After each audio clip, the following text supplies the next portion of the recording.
Hello, and welcome to Tides of Altessra. My name is Nathan, and I am the creator and the dungeon master for the campaign Tides of Altessra. I just wanted to say thank you from the bottom of my heart that you've decided to come and have a listen. Because this campaign was and still is, a labor of love. These recordings were never really ever created with the intent of releasing them to anybody. They were always just for us, the players and myself, to listen to enjoy, and to think that anybody would want to take part in this story with us is an incredible honor to me. And so I just wanted to tell you that. Thank you, and I hope you enjoy. Alright, welcome back from our break. It was a short break. So, where did we leave off? Right, you guys were going to the forge. They take care of that. I've got much on your boob now because of being out there so much. The Grand Valuurian Forge. It's the biggest one. There's a lot of smaller blacksmithies in the city, but this is the big one. You can find most things here. Okay.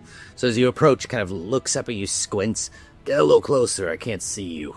I come up to it. No, crouch down, I can't see you. Oh. High up. Alright, what can I help you with? I need to sell stuff, and I need to buy a battle axe for a friend. Well, selling things, kind of the wrong place. If not, it would tell me what. I mean, you'd have to go back to the market district to sell old things, unless you're just looking to sell scrap metal for us to melt down. But if you're looking to buy things, metal-wise, weaponry, armor, that sort of things, this is the place to be. What are you looking for? And you said a battle axe? Yeah, battle axe. A battle axe. Battle axe? Oh, we've got plenty of those. What style? Single head, two head, dwarven style. Long beard, short large. It's for a friend of mine, and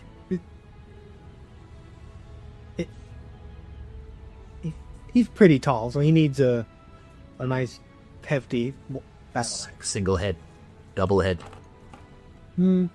Let's use some of both. A double head. Double head. All right. What style? Long beard, short beard. Come on. Let's stab you. Come on. I would probably say short beard. Start me up. Short beard. All right. I'm more using it one-handed. A little more penetration. God, it's always important. Am I right? Let's see if I... Yeah, he looks like he's 60. He probably hasn't. All right. So double head, short beard. What style? Covarian, if you have it. Kind of looks at you, squints his eyes even more. We don't do Quoverny. No, that's the best style you have, then. Probably Dwarven. Okay, now let's see. All right. I'll see what we've got in stock. And he kind of shuffles off a little ways. On my way back, if I spot them outside the store, I will stop. Oh, this is further down. Okay, further than what I went. Yeah. Okay. You have to spot them. That's fine. So yeah, he comes back with several different varieties. Doing? He comes back with 3 different choices. All 3 are double-headed. All 3 have a short beard. Did you get with the kitten again? Dwarven style. Okay. So thick, heavy handles, weighted very nicely for how big they are, but they're not incredibly long. Like, they're short, big heads and well balanced. There's also a heavy iron part on the bottom, like a ball or a flanged section to kind of counterbalance the weight. Okay. Stupid game, stupid. How much are these? Give me 1 second to look it up in my handy dandy price sheets that I keep right here. And he digs out a book to look up the prices of things. Well, no, this is in character. He's looking at it. It's totally what's going on right here. 10 golds. Huh? 10 gold. 10 gold? Aye. Take your pick. Come on, I all got all day. Actually, I do. I pick up the one that, the more... I have better things to spend my day doing than this. Are there decorations on any of them? What's your size? Some of them have dwarven, sayings and things etched into them. Okay, it's nothing too fancy. I read Dwarves. Can I read what they say? It's very often things like, cleave thine enemy. Stuff like that. You want the one that says... It's very him. It's him, alright. That one has 3 etchings on it. It's like death, destruction, despair, kind of like live, laugh, love, but in Dwarven, so it's, you know. I like the cleave. You want thine. cleave thine enemy? Yeah. I figured out right. This one. Good choice. All right, 10 gold. I just reach in and just hand him. What kind? I hand him the new one. The new coins, okay. Kind of looks at him. Bites on. All right, done business. Shake on it. Hey, spits in his hand. I have gold on side. Yeah, you don't mind. All right. So it's the right hand. Yeah, that's fine. Okay. Okay. Well, do you know a good shop I can sell stuff at that won't rip me off? I'm kind of new to that. My friends aren't, but I'm new. For used items. Teclix. Kickers. Yeah. He seems like a shady fellow, but for used items, he's got the best variety. Okay. For selling, not buying. Yes, both selling and buying. Thank you. He's more likely to buy what you got than anyone else. Okay. He's got a place for everything. Thank you. I got the battle axe, and I walk outside, and I hand it to Krill, and I tell him what the saying says. Yes, this is me not study weapon. Did it come with the sheath for it? No, it comes with a belt ring, like a ring, like a thing you hook to your belt that's got the metal rings against slide. She's not gonna let you chew one. Okay. Cleave thine enemy. Thine enemy. I feel like dwarves would like that kind of. Yeah, I figured he would like it too. That's why I picked that one. And I tell him it says it in Dwarvish, so I tell him how to pronounce it too. And however Dwarvish sound, I tell him what it sounds like. Because I don't think you speak Dwarvish. No.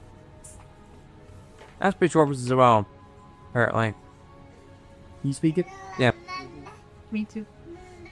Lots of people speak Dwarven. It's a really useful language to have in this world. Yes. He's that baby in the mirror. I have 4 very useful languages. Okay, so I know that would ask them where that was, so Oh, you didn't though. I go back in and I ask where it is. What do you want? Yeah, I haven't even put the other battle axes away. Unless you want another one. Want another one? I don't know if your arms look big enough for you to use with it. Like, this is our friend. He loves it. Thank you. Oh, good. All right. Well, Now, where is is this like a gift for a friend? Yes. Your Where is Texlix? Teclix. If you head up, and he kind of gives some really like obscure directions, like head back towards the grand courtyard. But before you get there, like two left turns before you reach the courtyard, you take a right, and then you go down 3 buildings, take a left, and it should be right under an awning that says Teclex, assorted goods. Okay. If I get lost, I'm coming back. I'm not gonna tell you a second time. Okay. Not my fault. Directionally challenged. I look at his head and I say, and I message him, Wussy? Don't use your magic on me, elf. Think I didn't notice your ears. Fuck off. Or I stick your head in one of these furnaces. That's not a joke. Don't use your magic on me here. I turn around and I walk out. You just kind of hear something. That's what I thought.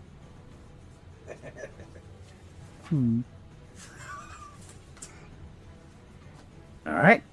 I'm sure one of the farm boys know how to get there, right? What's that? Well, they've never been to Valuur. They never been here? No, they've never been here. They're just like wide-eyed, like, oh, looking around. Like living in the country with a little kid your whole life and finally getting taken to the city. Yeah, but it's a bunch of people with swords and, yeah. Fast. So, Drig, you are brought into this beautiful, dark, mahogany interior villa. Everything smells of flowers like lavender and honeysuckle. Something you notice shortly after coming in, the servants again come up and offer to take your cloak or your boots or anything like that. Every servant who works here is a handsome young man. They sure did this time? Yes. They've always been shirted. No, Dan. Will you let them take any of your things? No. Get away from me. Chad had to go get his shirt back before he left us. Just this way to my study, dear. Just through those doors there. Darian, I'll call for your... Go and fetch Darian's daughter, all right? She says to one of the servants, who bows his head to her. Yes, my lady. And walks off very brusquely. Just this way. What was your name again, dear? Drake. Drake. Hey, it blows off the tongue. Just this way. I'll bring a sampler of our finest wines. Do you like whiskey? Oh, beer dad. Bring a selection of some ales as well. You stay. Darian, I know you don't drink. Fine, I'll have a cider brought for you or something boring like that. He's such a stick in the mud. You're not a stick in the mud, are you, Trey? Probably stuck deeper. He's deeper, something every woman likes to hear. Just this way, she leads you through a pair of very easily open doors with little glass panes, and it leads you into what looks like a little library or study with these beautiful purple upholstered couches. And she kind of just almost pushes you to sit down on one and then sits next to you. But before, yes, drinks are brought out. Do you have any? My food doesn't go in, but I did that. It's like a tray of a bunch of these, the little small wine glasses. So there's just a little bit in each one. It's like a sample. What are those things like the sampler paddles or Real whatever they are? flights. Yeah. Yeah. My foot doesn't go anymore. Yeah, he would probably. And You try it. He'd be like,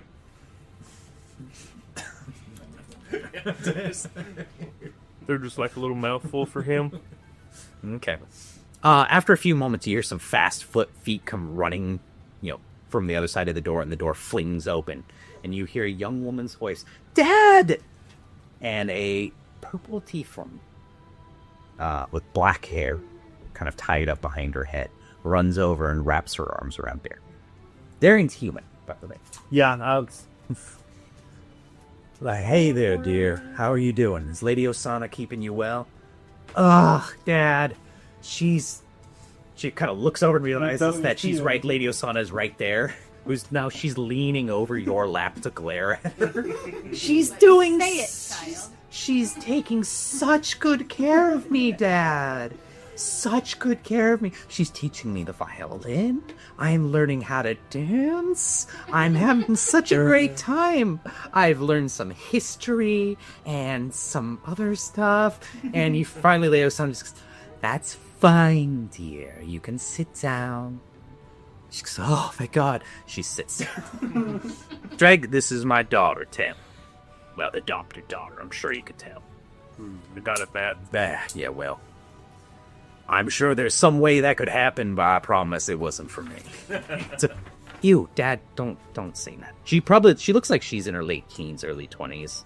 But you're a dragonborn, so you don't know how tieflings age. I have a picture. I've been saving pictures. Which then did you pick? You stole my daughter. I get C. Mm-hmm. That is bad. Ma'am, you're so grump. No, she's yelling at the underside of the table because it's not behaving. There she is. Are there too many feet to choose from, my love? No, it's just she's choosing mine. This is the one I opted for. Where would Skarn in all this? Nate, where was Skarn in all this? Oh my God, that's right. I forgot about that. Please tell me she's got 2 dragonborns sitting there that she's sitting on, because that would be... Well, no, Skarn is... Oh, God, I don't know what Skarn's doing. I'll just say Skarn went off to take care of some of his own business. Sure. He's not here with you right now, Crave. Hello. So how did your expedition go, Darren? Well, went pretty good. Fortunately, I couldn't find anyone in Corvair who would take me into the abandoned city. I told you, dear. I told you that was going to happen. I told you. That you weren't here when I said that, but I seem like the kind of woman that would be honest about that, right? Fair? Yeah. I like him, Darian. He agrees with everything I say. Yeah. Yeah. Unfortunately, I couldn't get a whole lot done, and there was some issues. Which my friend here, very kindly, along with a few others I met on the road, helped get me out of. What do you mean, Terry? Well, we were attacked. And Tara is a doctor's daughter. Kind of just goes wide-eyed. What happened, Dad? No, it's fine. Nothing terrible happened. Just, people trying to kill us and all that kind of stuff. You know what happens. Nothing terrible, just trying to kill us. Spoken like a father. And let me guess, Dreg here swooped in like a knight on shining armor and rescued it. I slept through most of it. I bet you could have done that if you wanted to. She squeezes your bicep. It's like, you seem like you could do it, no problem. Well, there was a lot going on. And apparently there's somebody out there who's got my name, and for some reason wants me. I assume it has something to do with my research, but I can't for the life of me. I can't for all the 12 really figure out what exactly I've been researching that would lead anybody to want anything to do with me. How dare you? You ever think... Really, ma'am? Now, daring, you ever think it might be... Drake, you could cover your ears for a moment, dear. Be the sweetest.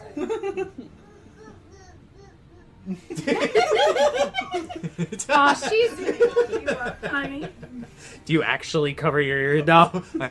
You think maybe it's about the other thing, Darian? Back in Tokar? Oh, I wish you wouldn't talk about that, Osanna. Look, I'm just saying, right? Dad, what is she talking about? Just some unfinished business I have back in the Empire, dear. You always tell me you're going to bring me there, Dad. Eventually, right? You're going to bring me there? I'm going to actually see the Empire? Yeah, maybe sooner than you think. But the way things are going... Oh, Lady Osanna pats your hands now. Alright, you can lick up. Are you gonna pretend like you could hear her? No. Yeah. Keep your hands up like you can't hear her. You're so obedient. I love them then. Ask Darian what his plans are next. Just ignore her completely. I'm not really sure, Drake. If somebody's actually out for me, then I'm worried I might have to leave. If it's not safe for me to be out and about doing my research, I'm hoping I can get into some correspondence with some of the archives. He wants the ball and wheel. She's like, yeah. So, here you go. She's like, I was. I might have, if I can. Didn't you hear me? There you go. If I can get into some correspondence with some of the archivists back in the Empire, then maybe they can give me an idea what I should do next. I mean, it's for those of us who go out and partake in the actual expeditions out in the field, it's policy that we don't willingly put ourselves in any kind of danger like this. What? So are you some part of some type of group that's doing studies, or? Yes, on the Eladra. Ruins themselves. What is it? Name. See, I'm trying to... Well, for the longest time, nobody can read Eladra. For the longest time, we've been trying to find some sort of inscription or etchings on some of the ruins themselves that lend us some means by which to translate it they've written. Maybe that'll give us a lot more insight on what happened to them. It's pretty common knowledge at this point, or at least for those of us who are in the know, that the Eladrin didn't die out as a civilization slowly. It happened all at once. They just sort of vanish. No idea why. So we're trying to find something to give us any kind of indication about what happened. And hopefully, through the hard work of people like myself, archivists here, the researchers back in the Empire, figure that out. Well, I'm out searching for work, so if there's anything I can do to help, I'll be glad. To be paid and do it. Of course. Well, push comes to shove. I might need to appropriate some of my... I do have funds that was allocated to me for this expedition. My friend, the Lady Osanna here, you kind of turn to look and she's right there leaning on your shoulder. Hello. Was kind enough to take me and my daughter in and help educate my daughter while I'm out in the fields. Hopefully teach her some manners. Behind Darian, you see Tara rolling her eyes about as hard as a being possibly could. But maybe it's time that I consider going back home. Though I've come to really enjoy Morena, and I feel like this is more my home than the Empire. You can make an insight check if you like. Okay. Clerics are usually pretty good at this. I'm sorry, I forgot your phone. Mommy's half-baked. Not the way she'd be. That's 7.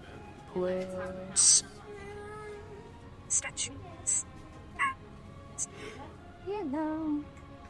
Now let's give you a phone to watch some Holy or We should have read them. Yeah.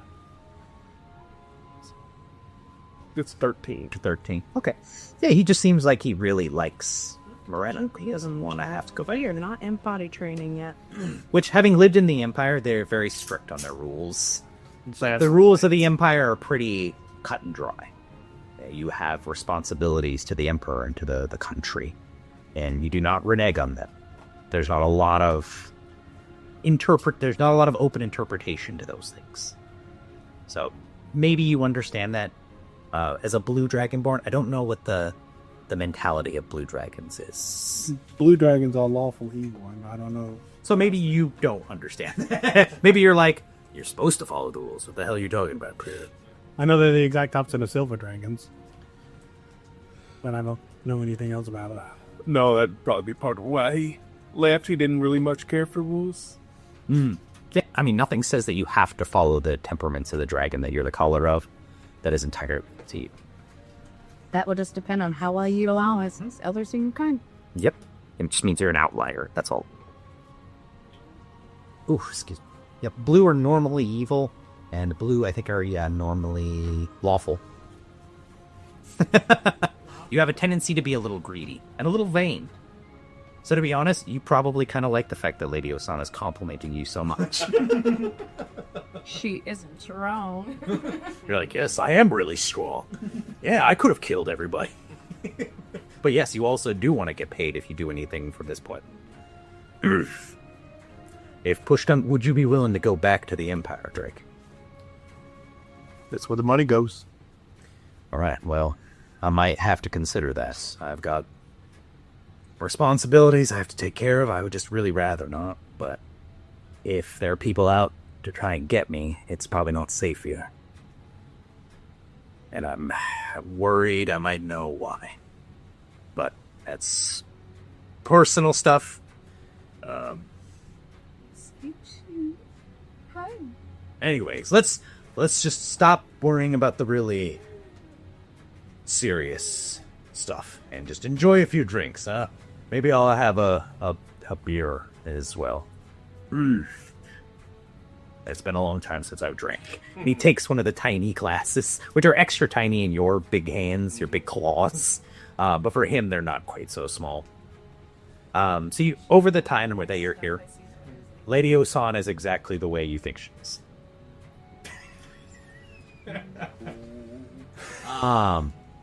Predator, are you prey? Oh, yeah. She looks at you like you're prey. That's how she's looking. Tara seems like a rebellious daughter. And Darian just seems worried about everything at the moment. So, we're going to get to everybody else then. What are you guys all doing? Well, first, let's see what Aries doing. She was heading to go find Half-Elfie Boy. Okay, so you wanted to go to the Temple District to the north. All right. So you head that way. There is no gate. There is a gate that divides the Temple District itself from the grand courtyard. But the gates are always open. It looks like they're never closed. She's walking her horse when she. As you step in, it seems to be kind of like a first area seems to be like a crescent moon-shaped courtyard itself, attached to the main courtyard just off of it.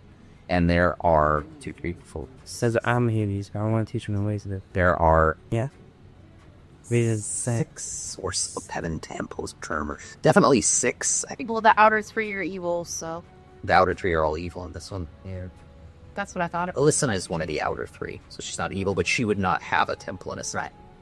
So it would be, 6 temples, so 3 on either side. And then if you continue through that center area, through the center road, past the temples themselves, you'll hit the archives. Now, the archives, unfortunately, are generally off limits, except for the libraries themselves. The libraries are open for everybody. So as you head there, it is a grand building. 3 stories. Built to the same architecture, except the top 2 stories are wood walls. These great beach bleached pieces of timber built up with a what's up? I love it how we all just disappeared and just didn't agree on where we were going to meet up afterwards. Everybody just booking bait. This is exactly what happens when a party gets into any city. Is everyone just goes in every I direction? assume I'll be able to find him again because if he's a researcher, the researchers will likely know where to find him. That's why she was. We can't find you because we don't know where either you guys went to. You went first and they left after us. So as you enter this village, it is the library, the Valuurian Grand Library. It seems like they like the word grand here. They name a lot of things grand. The Grand Library. It is a very large building. It is sprawled out the same way all of the buildings in Valuur are. The front doors, they are open, even though it is a little bit brisk out. As you step inside, you are accosted by the thick scent of paper and leather and books Sounds like the Ink. exotics. and that fine dust that scribes use to dry their. Smells like my house. There are several. You can tell the scribe's separate from everybody else by the surcoat that they wear. That just has a silvery quill embroidered on the back and on the front, right over their breast pocket. Everywhere they go, you see them carrying scrolls or books or quills, like ink. I'm gonna look for the nerdiest looking half elf in the place and go up and ask. Well, there's several scribes. You know that Which Mayorus. one is- Mayorus is probably not a scribe. Scribes are just the people who work the library itself. Mayorus is a researcher. He's an archivist. He's a little higher ranked than these plebs down here on the ground. This is why she's looking for the nerdiest half elf. okay. That's likely the one. There's a couple, ability yeah. to study. You catch the eye of a very petite little female half elf with her hair cut short, who looks up at you and then quickly looks away back to the scroll. She's Feel like she rolling. had eye contact. It's her right up there. Beck, hi, I'm looking for a year. Yeah, Mieres? Oh, yes, he's in the back archives. I've never been here before than set into heart. Are you off yours? I'm not sure. She's gonna pull out whatever her dad gave her. She's like, I'm just supposed to. She kind of looks at the paper. It's been stamped and sealed by your father. Oh, yeah.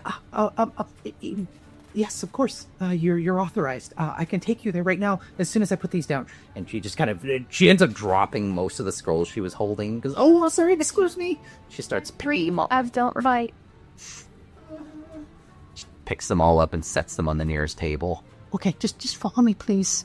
As she leads you to a pair of great doors in the back that are locked. Just 2 heavy oak doors. Sure, the lock's a little key from one of her breast pockets leads you inside. This area, it feels less like a fancy library where everything's laid out, the bookshelves on the wall and the rows of the shelves through the middle. Back here feels like a storage room. There are bookshelves everywhere, and nothing is organized properly. Everything's just kind of placed on shelves where there's room for them to be. There's not just books and scrolls placed. The libraries themselves where they place scrolls are like the crisscross wood beams that look like what you'd put wine bottles in. Yeah. They use those to put scrolls in. That tracks near its wood. Back here, the bookshelves are just full of stacked papers. Books laid on their sides. The floor is coated in a layer of dust. There are several footprints going back and forth and circled around and all over the place. Master Mieres. Yes. What is it? What do you want? Who is it? I have someone here looking for you. She's authorized. Are you sure? You didn't screw up like you did the last time. Well, it's not Maris, it's Eurus. I made you spell it. Meiyer's. You told me Yarris. Oh, I wrote it. Mieres. I'm still going to use Mieres. Just put M-E in front of that. As long as the pronunciation's good, I don't care. And she just hear her go, I'm sorry. She leaves. Closes the door and locks it behind her. Oh. You see an old half-elf. His hair long since gone white. He actually has a bit of a wispy beard and a mustache, which is rare for elves or half-elves to grow. Come out from behind one of the bookshelves. His hair is tied back. It's not terribly long, maybe about shoulder length, but he still ties it messily back to keep it out of his face. She's not even saying anything. She's gonna hold the damn thing out. What is this? What is your family's?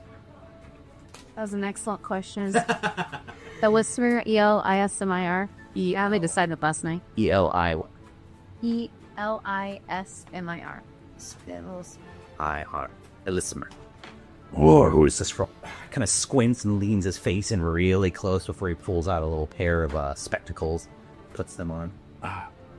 Elismer! Looks you up and down. My goodness. You haven't aged a day. What the hell? I missed out. How's that reach? Oh. Alright, that makes more sense. Goodness. Ugh. Research is going good. So what are you here for? What do you want? Whatever he says. Hold on. Excuse me. Anyways, yes. Start from the beginning. Here. Wait, you wrote it all down for me? He wrote it all down for you. Chicken scratch.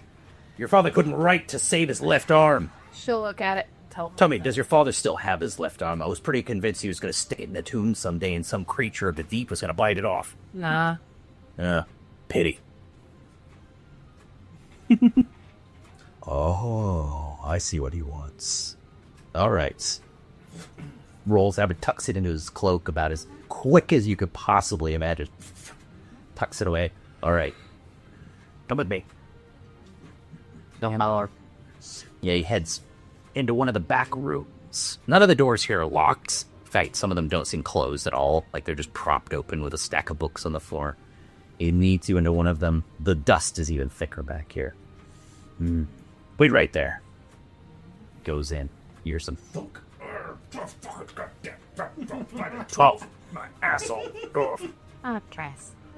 While he's back there, I'm gonna kind of look around. Is there anything that looks like has celestial writing on it? Celestial writing? There's probably a few things. I'm gonna check them out. Okay, Conference busy. Just flip through and read a few things. There's a lot of things here about the war with Desrov. The war of... Oh, fuck, what was the name of the Leon and Goth? Your shit has... Which was the last great celestial war. It was the Crimson Rites. The war with Tavar, the god of war and strength, raged against the demon king Desrov. It was the last divine war that's occurred. And Var was literally butchered. Which is why his lieutenant, his second in command, took over his divine spark for him. And also cemented Desranoth as essentially the greatest god of evil that Altessra has ever known. This was a few centuries ago. Probably a few millennia ago, actually. Yeah, she'll sit and read through those when he's... Some of them are writings in Celestial that have been claimed to have been told to mortals by angels, like describing what happened, and some of them are really graphic. That's fine. I'll sit and read. Describing angels being flayed alive, their skin peeled away as they writhed still alive, the demons refusing to allow them the release of death. Pretty graphic, so you realize why it's Camelback here. Yeah. You're gonna keep reading. After a few minutes of doing this, Mieres comes back out with a small wooden box with a little lock. There you go.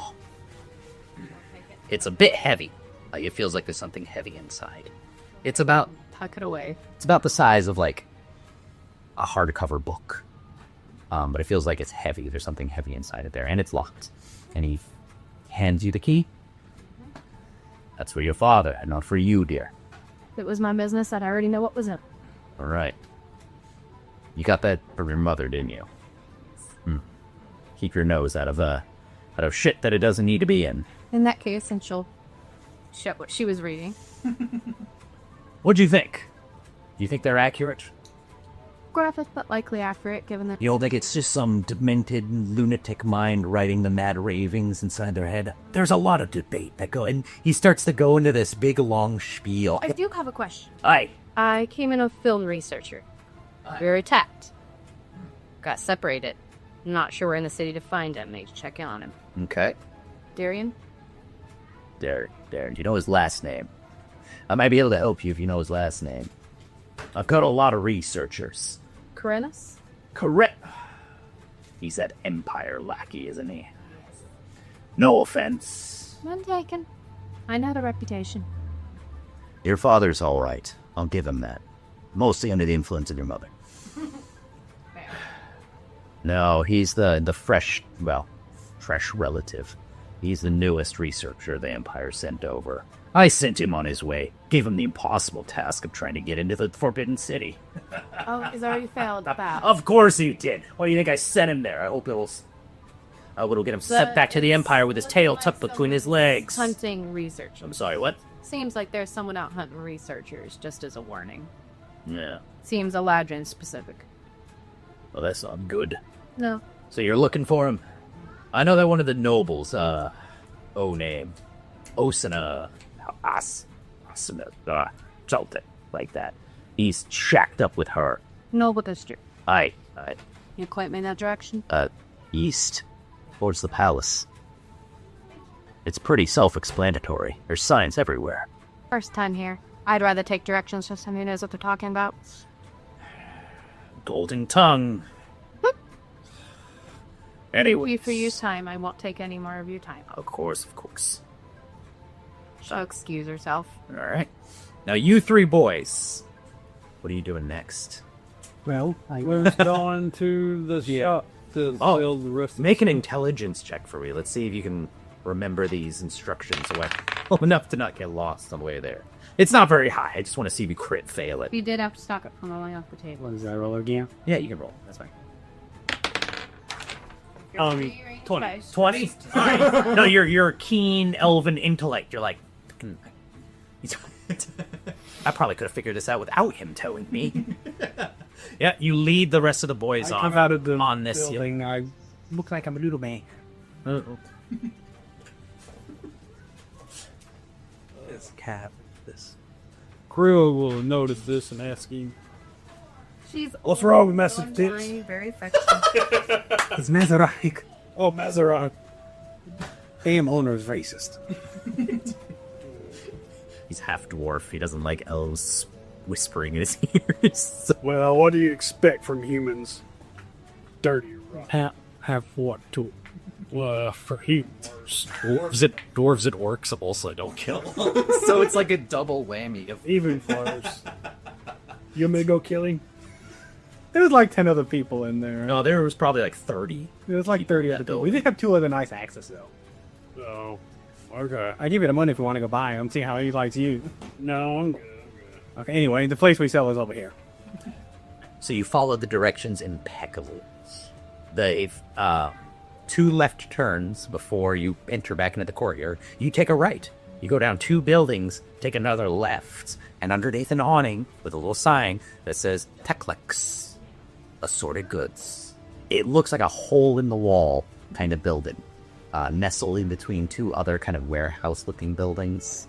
The sign just says Teklex assorted goods, and then there's a couple of very crude drawings of you think that might be an axe, that might be a spear, that might be a book, but it's all very crude.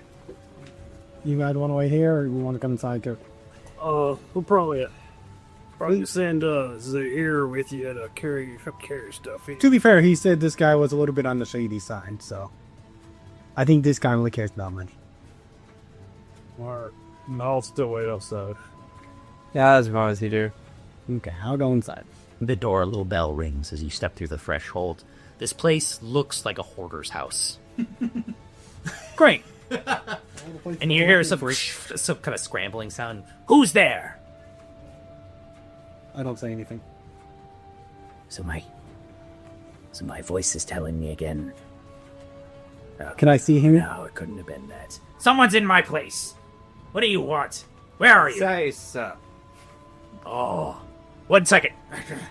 And you see a small hunched figure coming around, like just a, not bookcase, because, you know, the back side of it is the bookcase is missing, so it's just open shelves. You can see right through them of various things piled on it. A small hunched figure with a very fancy cloak over his shoulders, dark green skin, hooked nose. Yep. What do you want? I take a decent assortment of the things I'm trying to sell, just lay it on the counter in front of Oh, there's no counter. He just came out from behind a... I need to sell. You need to sell. Are you looking to buy as well? Maybe. Maybe? Oh, I like that. I like maybes. All right. My desk is somewhere in here. Where's my desk? Where's my desk? Where's my desk? He looks right at you, jabs his finger in your face. Where's my desk? I don't work here. Wherever you left it. Yeah, this is the first time in here, so... I message in the face over there. Look at you. You're as tall as a tree. You should be able to see it. Do I see a desk? They can make a perception check for me. I mean, Yeah, everything... Krell, you would have absolutely been fine coming in here. Nobody likes goblins either. 25. 25. Yeah, you see his desk. It's on the other side of that first shelf he came around, and then 2 other shelves past that. There's kind of a smallish desk with a tall stool behind it. I look at him. Did you really? Oh, that height. Wasted. Such a small brain. I pick him up and hold him up to see he can see it. All right, well, he's going to slash at you. I'm not doing it hard. I just picked him up by the clothes. Does a 16 hit you? Yes, it's 16. All right, he just kind of slaps you across the face, open palm. I slap him back. You take 1 point of damage. I slap him back with you. 2 points Hold him up so he can see his desk. It's right there. I messaged him and said, it's right there. Isn't that off?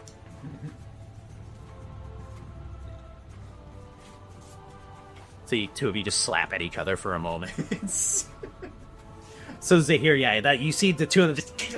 I just did it once. Oh, okay, well, he slaps you 2 more times before you point out his desk. He's like, "Ow, Why did you say so? I just drop him. He lands fine. It's not like a cat. Well, come on.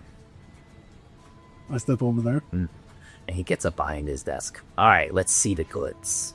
What do you got? Right. What do you got for Ticklick? I hold out my hand. Do I get all 5 fingers? No, I want 2 gold for you slapping me, unless I'm taking my business elsewhere. Get the fuck out then. Okay. All right. Well, that went. You're the one who picked me up, beanpole. On the way out the Hasn't door, anybody ever told you not to touch people without their permission? As you walk out. anybody told? I messaged him and said, anybody told you not to slap someone bigger than you? He messages you back saying, "Fuck you, you knife-eared sack of shit. I hope you rot in the gutter." I thunderclap him. You're gonna die here. I'm on the way out the door. What does Thunderclap do? Everyone within 5 feet needs to make a con save, or they take a D6, I believe, of thunder damage, and it can be heard for 100 feet. So I know where they are now. I'm sure of that. Substitute does that. I'm in the wrong section. Yeah, we should probably run up to that. Right? I don't know. It's up to you guys. 1d6 thunder damage. Everyone within 5 feet of him must make a Constitution saving throw. Okay, so he's got to make a con save. All right, you failed that. So he takes a d6 All right, go ahead and roll it. At this point, I've already walked out the door, but it's 2. Okay, all right. There's a... You actually, some of the windows shatter outward. On the horse and off. I wasn't even inside when it went off. Okay. What do you do? Take off toward the market. Okay. Yeah. Stay right here. Okay. So you, Kreld and Zahir head back to the market district. Act like nothing happened. So, now you probably get back to the market, the main, the grand courtyard as well, the grand spire's courtyard. I don't know if you heard the thunderclap. Was I within 100 feet? Then the grand spiral courtyard is 200 feet. I'll head for the east for the nobles district. Okay. Well, you probably will catch sight of them coming out from the other side from you. Yeah. She'll wave at you guys and then continue where she's going. Good luck catching me. That way. Yeah, we're going with her.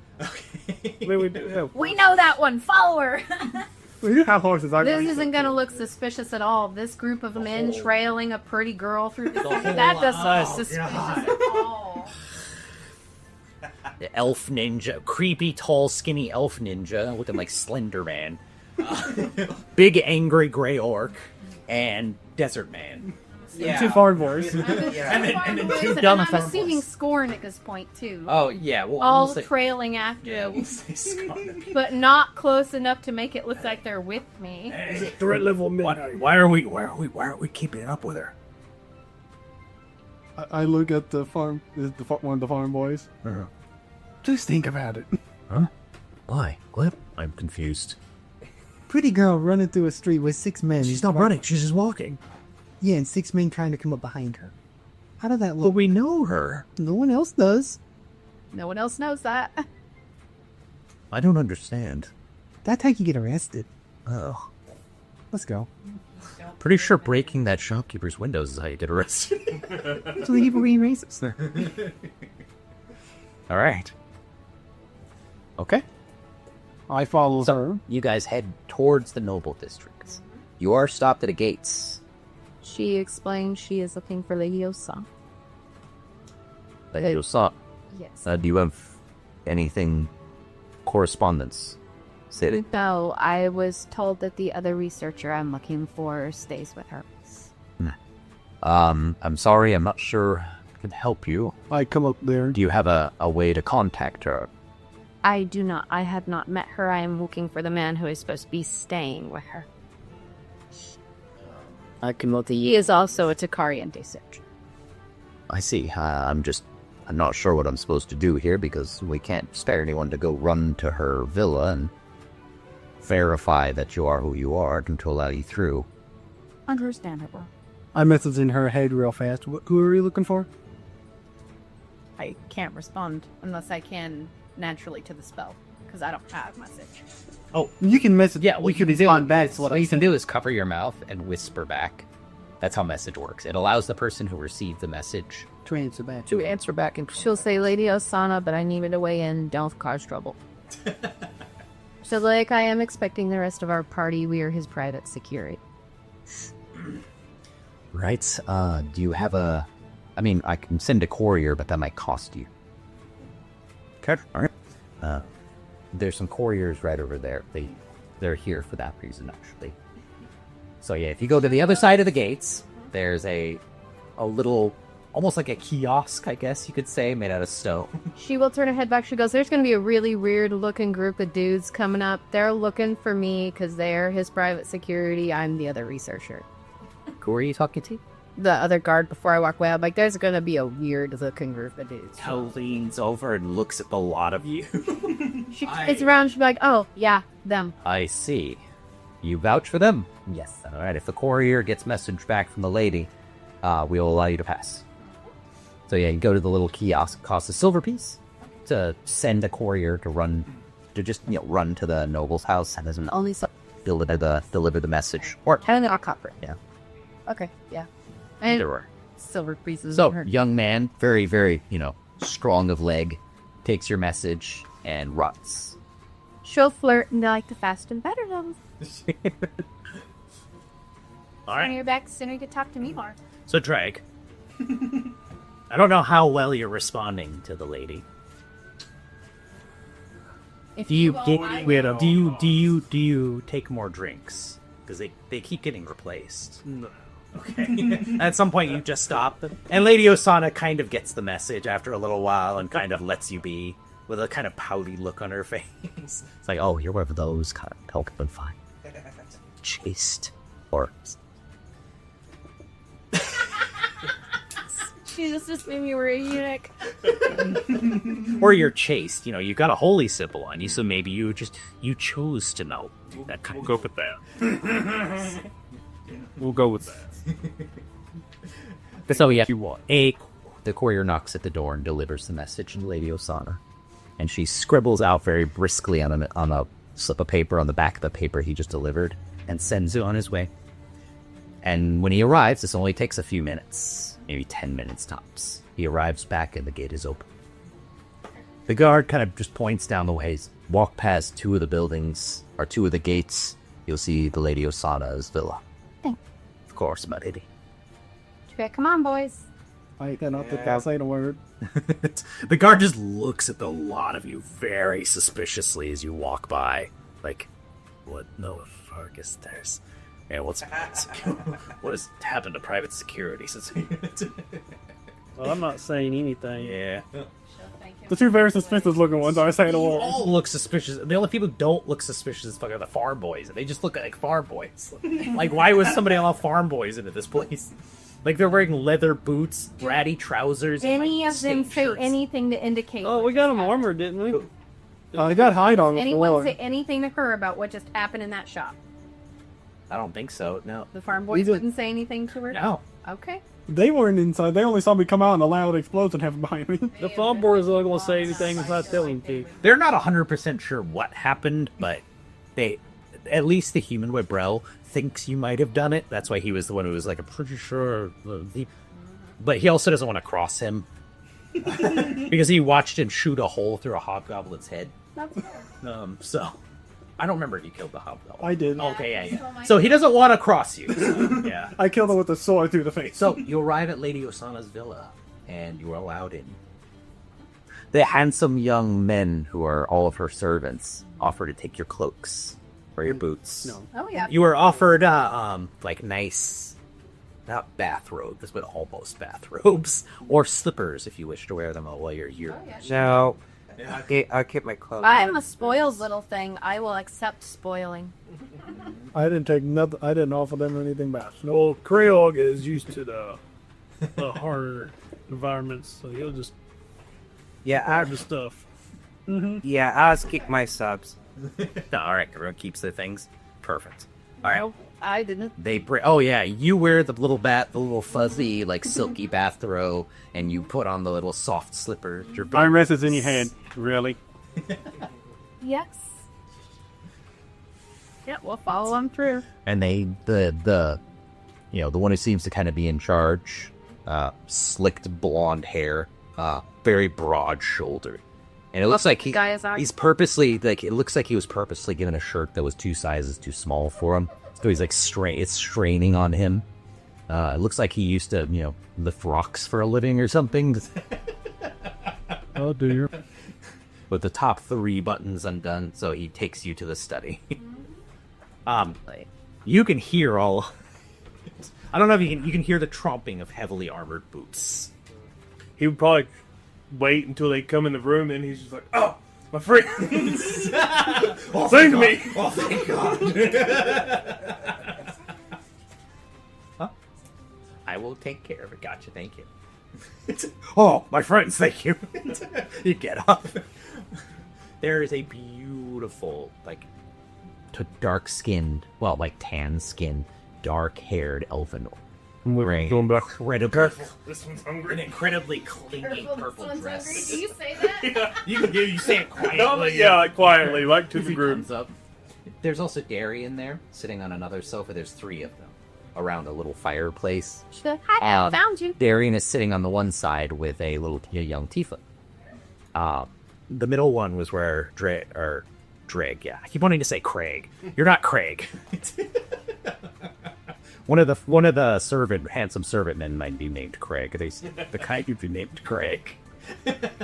Yeah, when she done mentioned back, you aren't hard to find. Where you at? I'm surprised you all found me so quick. They found me. I found you. Oh, well. Everybody just kind of split off so quickly. I kind of assumed that I wouldn't see y'all again. We saw you here. Why wouldn't you? Sure. I mean, that's just kind of the way it goes. That was the Nova lady acting. She's looking at the lot of you all up and down. The 5 dudes just literally walked in. Krill just looks at her and winks. What is everyone's charismas? Jesus Christ. 18. 18. 18? Oh, okay, alright. You're also an elf, so that helps. A young elf too. I'm about that. Should say that. Oh, you're all god. So elves live in my world. Just add a 0. Mine's 11. To the middle age. So basically, young 40 is. So if you're if you're in your like your early 20s, you're like 200 and something. Yeah. 200. 220. Like barely over 200. What was yours? I think I'm. Mine's 10, his is 11. Alright. So you two aren't as up to her standard, I guess, but that's okay. And I also have very fine clothes on. The foreign boys are just muscly, so that helps. And my clothes are very nice and expensive. So, well, look at these pretty young people you've brought. Daring, you should have told me. What are your names? Have a seat. Does anyone want anything to drink? Ale. To you. And Krill drinks ale. Oh, Krill. Krill talks about himself. Because I'm also no ale. I might have to make you prove that. Here, what does everybody drink? I'm Zahir, and I'll take a ale. So proper and prim. Yeah. And so few of words. Well, I hope your tongue's useful for something other than toffee. What does everyone like to drink? I'll have my men bring anything in you want. The wine cellar. Oh well, I like a nice deep red one. Sounds like. Wonderful. I hope everyone here is a little more excitable than Drake. As handsome and wide of shoulder as he is. I'm gonna pop down next to Harry and be like, "Alright, Dad, who's your friend?" Ah. And gesture at the tiefling. Oh, this is Tara, my daughter. Nice to meet you. Oh, hello. Dad, who are all these weird people? Just you are really suspicious. And I'm calling her Dad's dad. Yeah. Dad, who are all these weird people? Oh, well, they're the ones who saved me. You sure they're not trying to get something out of you, Dad? Oh, I don't think so. This is why. This is why people are going to take advantage of you, Dad. You're too trusting. Look at them. I mean, look at that one, and she points at Krill. Look at me. I have no wants from anything from you. I want to trust you, but I I don't have like everything I need. I have my. You're okay. Have my new axe. It kills great. I'm assuming. I do.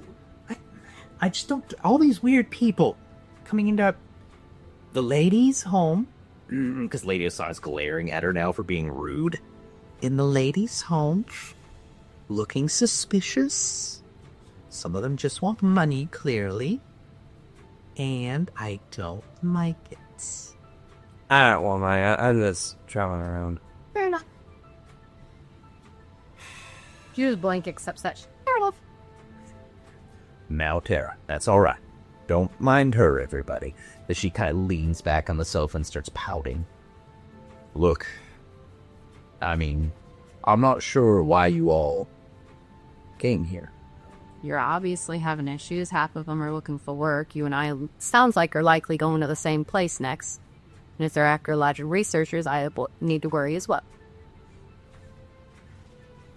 That's right. The mother and father. Are you still supposed to go to the Forbidden City? I mean, I was, but now I'm not so sure. Thinking we're going to the Empire now. Nice T and I. I kind of sigh like. Yeah, I'm sorry, my friend. But we'll get it. They're assholes. I realize That hasn't probably- changed. It's probably not the first place you choose to go, Monster, but no. Yeah. Unfortunately, it is my home, and I am a citizen, so at the very least, if you do come with me, I can offer you any kind of protection that I can. I do come from a minor noble house, nothing fancy, but Tara was looking at her dad like, what? Which one? Albrenus. Here in the house, Buenos nowadays. Look. We Falcon have a chance to fight. Look, I'm more than happy to appropriate some of the funds that the archivists in the Empire get sent with me. I've been keeping the fine Lady Osanna here. She's kind of leaning a little bit over you, Mosric, especially, like running her fingernails up and down the front of your shirt. I kind of figured. I'll look down hers. Look down hers. Oh yeah, no, she's not hiding anything. Are you kidding me? I'm not saying a word, looking a little uncomfortable, but not saying a thing. You just hear her kind of softly say to herself, she's got such big hands. I'm more than happy to pay for the work you've done. The fine Lady Osanna here has been keeping the funds that I've been allocated here safe from me while I've been out on expedition. Last thing I want is to get robbed while I'm out there. So, you've all saved my life. And Tara, before you say anything, they didn't know who I was or what I was doing out there before they jumped in to try and help me. Alright? She just kind of makes a pouty face that clearly wants to say more but doesn't. Well, that's up to you all. I can't say I wouldn't appreciate the help. But to be honest, I'm nervous about the letter you still have that, Buzz. As she reaches in her tits and pulls up, hands him over to him. While he's leaning forward, she is going to lean back and offer her wine to Tara. She kind of she leans back, like, you're either side of Darian, so she leans back to look at you. Takes it. She like mouths thank you, and just sits there and sips it very carefully. Well, you've successfully bought her. Young girls off. I like Skarn this entire time has not stopped looking at Tara. Okay, like with a really dumbfounded look, like. Oh, that's right. Yeah, Skarn's got a thing for tieflings, so. That's right. That was one thing Charles, our missing player today, was very specific about. Skarn's the Red Dragonborn. He's got a thing for tieflings. Yep. So when I heard that, I was like, I don't want to say anything because I've heard it's coming up, but. Okay. Look, Scar, don't you like tieflings? What? I mean, they're all right. Scar, stop picturing magenta. Not picturing anything. Stop. You definitely pictured Sits something. down. Tara doesn't seem to be paying attention. She's face first in this glass of wine, trying to finish it before her father seeks her. Yeah. He's busy reading the letters, so he's not paying attention. I'm gonna make him scoot over and I'll sit next to her and just kind of lean forward to poke his food. Yeah, of course, sorry. Yeah, I don't know who this Farah or his Lord Vesh is. I don't know anything. I don't know anything about this. Any of you, does it ring a bell? Who are you about? Okay. You guys are welcome to roll a knowledge check if you would like. Sure. What knowledges do people have? I have a +2. I'm trained in history. I'm trained in history. History? Yep. History and religion. I'm trained in religions or game booze. Our sister. I mean, I'm gonna let you look at my roll and then choose what I can add. 8 plus 3. Am I doing religion or history? It doesn't matter. Are you trained in Ibrahim? No. Okay. Well, you've heard it, but you can't really. It sounds familiar somewhere in your education back in the Empire. You're like, if I could get back to the libraries back home where all my parents keep all their history books, I bet I could find it. Yeah. In a sounding little familiar. Yep. 15. 15. Ain't nothing. Nothing I comes got to part mind. of it, but I. Yep, 20 on those. 20? Are you trained in it? Yep. Oh my goodness, sorry. It sounds familiar to you as well. It's not the full name, though. Vesh is not the full. Okay, would I know the full name? No, top of your head. 20 is not quite enough. It takes more than that, unfortunately. I'm This just is a bit- something on this. This is a back bit home. obscure. Can I roll insight on our host to see what her intentions are? Go for it. Can I do it since he's right? Yes. I mean, you don't need to. You get one at advantage. Osric. I get one at advantage. Her intentions are clear. There's tea and right, Brennan. 14. Yeah, they roll. 22. 22. Mosric. She's a predator. She's looking at you like you're a piece of meat. 17. The fact that you're tall with big hands and very pretty. 17. Yeah. What's that? You just heard it. Yep. Yeah. Mm-hmm. Y'all, while looking at her, looking like an elf boy here, like he a popsicle. On a hot day. The thing Is it completely sexual, or is there anything else? it is nothing outside of the sexual. There is zero emotional connection. I'm 100% popsicle on a hot day. Draw it over their big tits. I'm sorry, were you talking to me? Probably your massive tits over here. Oh, I mean, check massive. if she feels your chest. I mean, they're very firm. I don't know if they're massive. Not like yours, Mr. Crow. Yours will work out. Swing this big heavy axe. I'm and that's absolutely be laughing about this. Like, I was literally trying to shrink down. Tara looks like Lonnie is about dying. Might work out. there's only a little bit left, and she kind of sets it down. I kind of there and pick up one of the servant boys and start pressing them. Make an athletics check for me. Let's see. Are you gonna do one of the farm boys? Yeah, and Sirius telling them that usually my exercise usually includes fighting off monsters. Fighting's basic daily exercise. 16 athletics sticks. Yeah. Who are you attempting to Just death one of with? the little servant boys. One of the servant boy. You pick one of the. Do you want to pick the big one? Sure. You're gonna get the one. It takes a second, but it's like he's actually kind of heavy. You're like, ooh, jeez. You're like, if you weren't wearing your armor right now, you'd be like, I could do that easy. But you're wearing your armor as well, so it takes. Then I'm gently setting it. To his credit, the servant in the tight shirt doesn't move while you do it. He just lets you. So you hoist him up. He doesn't. He keeps his straight back, his arms down, standing at attention while you deadlifting. Like I said, as I'm over here just kind of shrinking down in my chair, I ask her, where are you from? I'm from here. Well, I was originally from Cerberus. What pod?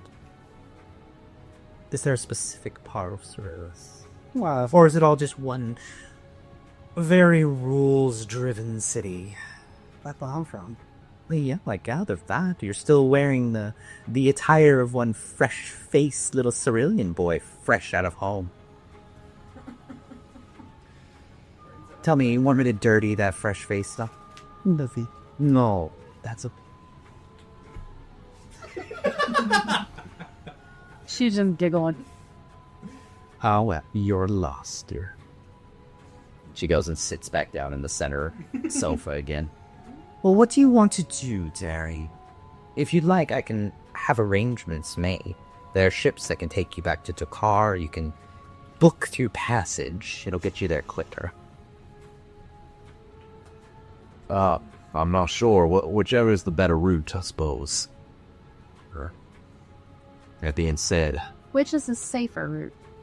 Well, it depends. Being on ship, or out on the open ocean, is the danger of pirates, sea monsters, deprived sailors. You seem like you'd be very wary of that, do you? Sure. 3 to 1 egg in a Sure, I would be. If you go through passage, it's a lot of walking, or you take a carriage, and it's just a lot of dark tunnels. It's very boring. Although there is Altessra right in the middle. It's quite a beautiful place. But there's a lot of walking from getting there and then getting to the other side. So there's always danger. On a carriage. There's always danger of being attacked while you're in the tunnels. Though the doors do try to keep her clear. Just gonna look at the guys. I'm not worried about attacks. No, not really. All the gentlemen here. Creel glass in the face of danger. Oh, Dad. I taste. It's My rose. When I was in the Blood Sands, I faced danger every single day. This path, this trail will be no different. I appreciate your confidence. I suppose passage might be a little bit safer. I don't aim for that way. And then you gotta have to pay for your carriage to be carried across on boat. That's right, I do have my wagon.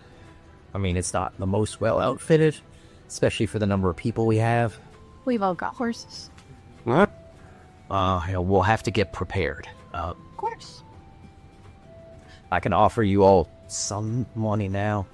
Okay, it won't be a lot, but I can offer you some then.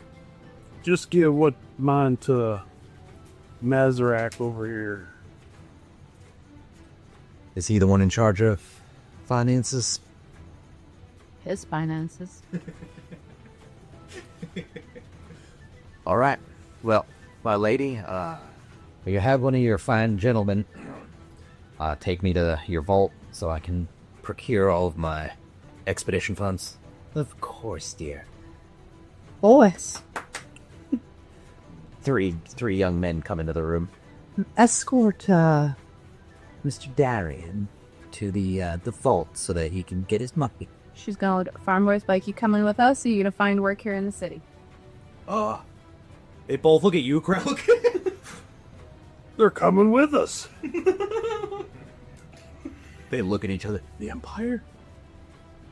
Well, I mean, I want you to come. If you don't want to, you can stay. And be little wimps. They look really upset, but then they look at Lady Osanna, eyeballing them up and down. Maybe Lady Osanna can find work for you. And so Do you say that out loud? And I tell them, Absolutely could find work for them. They look like they both fit very nicely in my uniforms. and I want to tell them, Boys, not those worth years it. have offered jobs. Is that what that was? Yes. Oh. We'll have to think about it. What are you hearing, mess up, Krelk?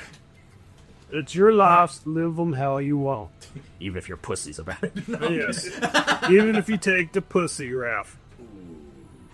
I messaged him. The human said she likes nuts. All right, well, the boys are going to take some time to consider things. It is almost 7. Does everyone want to continue? No, we're going to take it right. Or when. Do you want to call I think it's the best thing ever calling it for the night. Yeah. Okay, because it is almost 7. I just want to make sure everyone's good, and this is a great stopping. Yep. For the record, you've successfully convinced Rathor, by calling him a wimp because he's half Dusk Orc, he's going to go with you. Brel, however, is going to stay here with Lady Osanna. One of the boys is going with you, and the other is stay. All right, we'll whip the hot With, iron to the. Little titillation. Little titillation. Well, doesn't let's work. retrain them, right? Rathor, you appealed to his orcish, sensibilities by calling him a wuss. Did we level up? We did. So, Did we level everyone leveled up. Zahir, Yeah. You would be extended the offer to stay here and work for the lady as well if you want. Since your character is not necessarily going to be back next time. Yeah. or do you want to just vanish into the world again? And appear Being a sellsword and have maybe reappearing again. That's up to you. Yep. I'll go with the sellsword thing. All right. Beautiful. Well, thank you all very much for listening. I'll drop into that kid again. Just give him a few lessons. Like, Oh, by the way, next time you guys go into the city, there are wanted posters with a masked elven face on it. They're offering How well do they know? they're offering 3 gold for his capture. he's Did you pay 3 gold for them to let it go? I have noticed all that. I know you do. I mean, you might be able to. But that next time you go into the Grand Spiral Courtyard, I can always thank the man. you will, in fact, see posters of Mazarik. Yeah. Like, remarkably accurate for your it's not just your face, it's your clothing. Lucky for you, It's like somebody got a really fucking good look at you And was able to sketch it out just perfectly. So there are posters of you everywhere. Luckily, Krieg is lawful neutral and won't turn you in. I'm gonna find out what you did. Wanted, it would say wanted for assault and destruction of merchant property. I didn't destroy anything. It's not the window. You blew his windows out. It's one window. It was 2. But The guy was a racist jerk. I don't care. that's not against the law. It's against my little code, so I don't care what he thinks. Well, the law here in Valuur does. Okay, so Mazurk and Eri, You both wanted to take care of a few things. Yes, I'm gonna start with going to church that morning. Mm-hmm. Mazurk, you... Are those I'll the go best to- shoes? You want to go to church with her? I got a few errands to run, and Mazurk doesn't strike me as the religious guy. No, he's not. That's why I was like, oh, wow. Have you found one of the many gods? So... Yeah, I'm not religious at all. As we're walking, she is gonna hand you a piece of paper that has your face on it. Yeah, It's remarkably well done. It's definitely you. Except the expression looks a little snootier. I don't have- this. I got a Yeah, no, you have the mask. You have those like real snooty, condescending eyes. I change into terror. It takes a good artist to make it just condescending. Oh yeah, it's almost like this is a really obsessively meticulous person drew this out of anger and spite. The goblin does art, I see. Yeah, I'm terror now, right? You turn into terror. Oh god, alright. Yeah. Oh, that works. Oh no, purple tiefling. Don't let her see this. She'll be livid. Huh? Yeah. Luckily for you, she's too drunk to be with She you is right now. passed out hard. She probably won't be up for a little while. Yeah, in her own house. Well, she once she gotten the 1 or 2 glasses you snuck her. It was part of a glass. She got it. She started getting into it on her own. Do you tell me all this as you walk? Oh, wild horse in the corner. So, shut up, cats. Right. Anyways, I love my cats, but good lord. So from where you are, you head west towards the Grand Spires Plaza. This early in the morning, it's not as loud or rowdy or as many people coming and go. However, all of the wagons and stalls have already, they're in the process of opening up. You know, the tents and stalls are being, the flaps are being pulled open, and the shopkeepers inside the wagons are beginning to open up and set out their goods. As we're going along, to see if I can find that jewelry store. Oh, right, you asked about that earlier. He does that. I'll attend my service and get some magical. Well, I can do it on the way. I'd test it teeth. off something else. I'm gonna go get a magical teeth numbing potion for this goblin that's here. Real quick. Our IRL goblin that we magically produced somehow through the magic of biology. That's gonna be Yes, able to the magical spell called Boink Boink. Baby. It's okay. She keeps staring at you like, who the hell is this guy? You see me all the time. It's like I wasn't. Yeah, you can laugh all you like. I wasn't as much of a person then, though. Now I can recognize faces. Yeah, I just want to stop on the way if we're passing it. Okay, yeah. But not You kind of glance to you glance or make a perception check for me. Actually, yeah. I don't think. Might not catch it. 8. All right, you don't catch one this walk through. Okay. I'm sure you guys will come through the grand. If you Spires mention Plaza. to her you're looking for one, she will help you. Yes. Okay. I mentioned that we're gonna stop on the Do way. you want me to roll or would you like to roll at advantage? I can roll at advantage. It had to be better than a 2. She aids you, yeah. 14.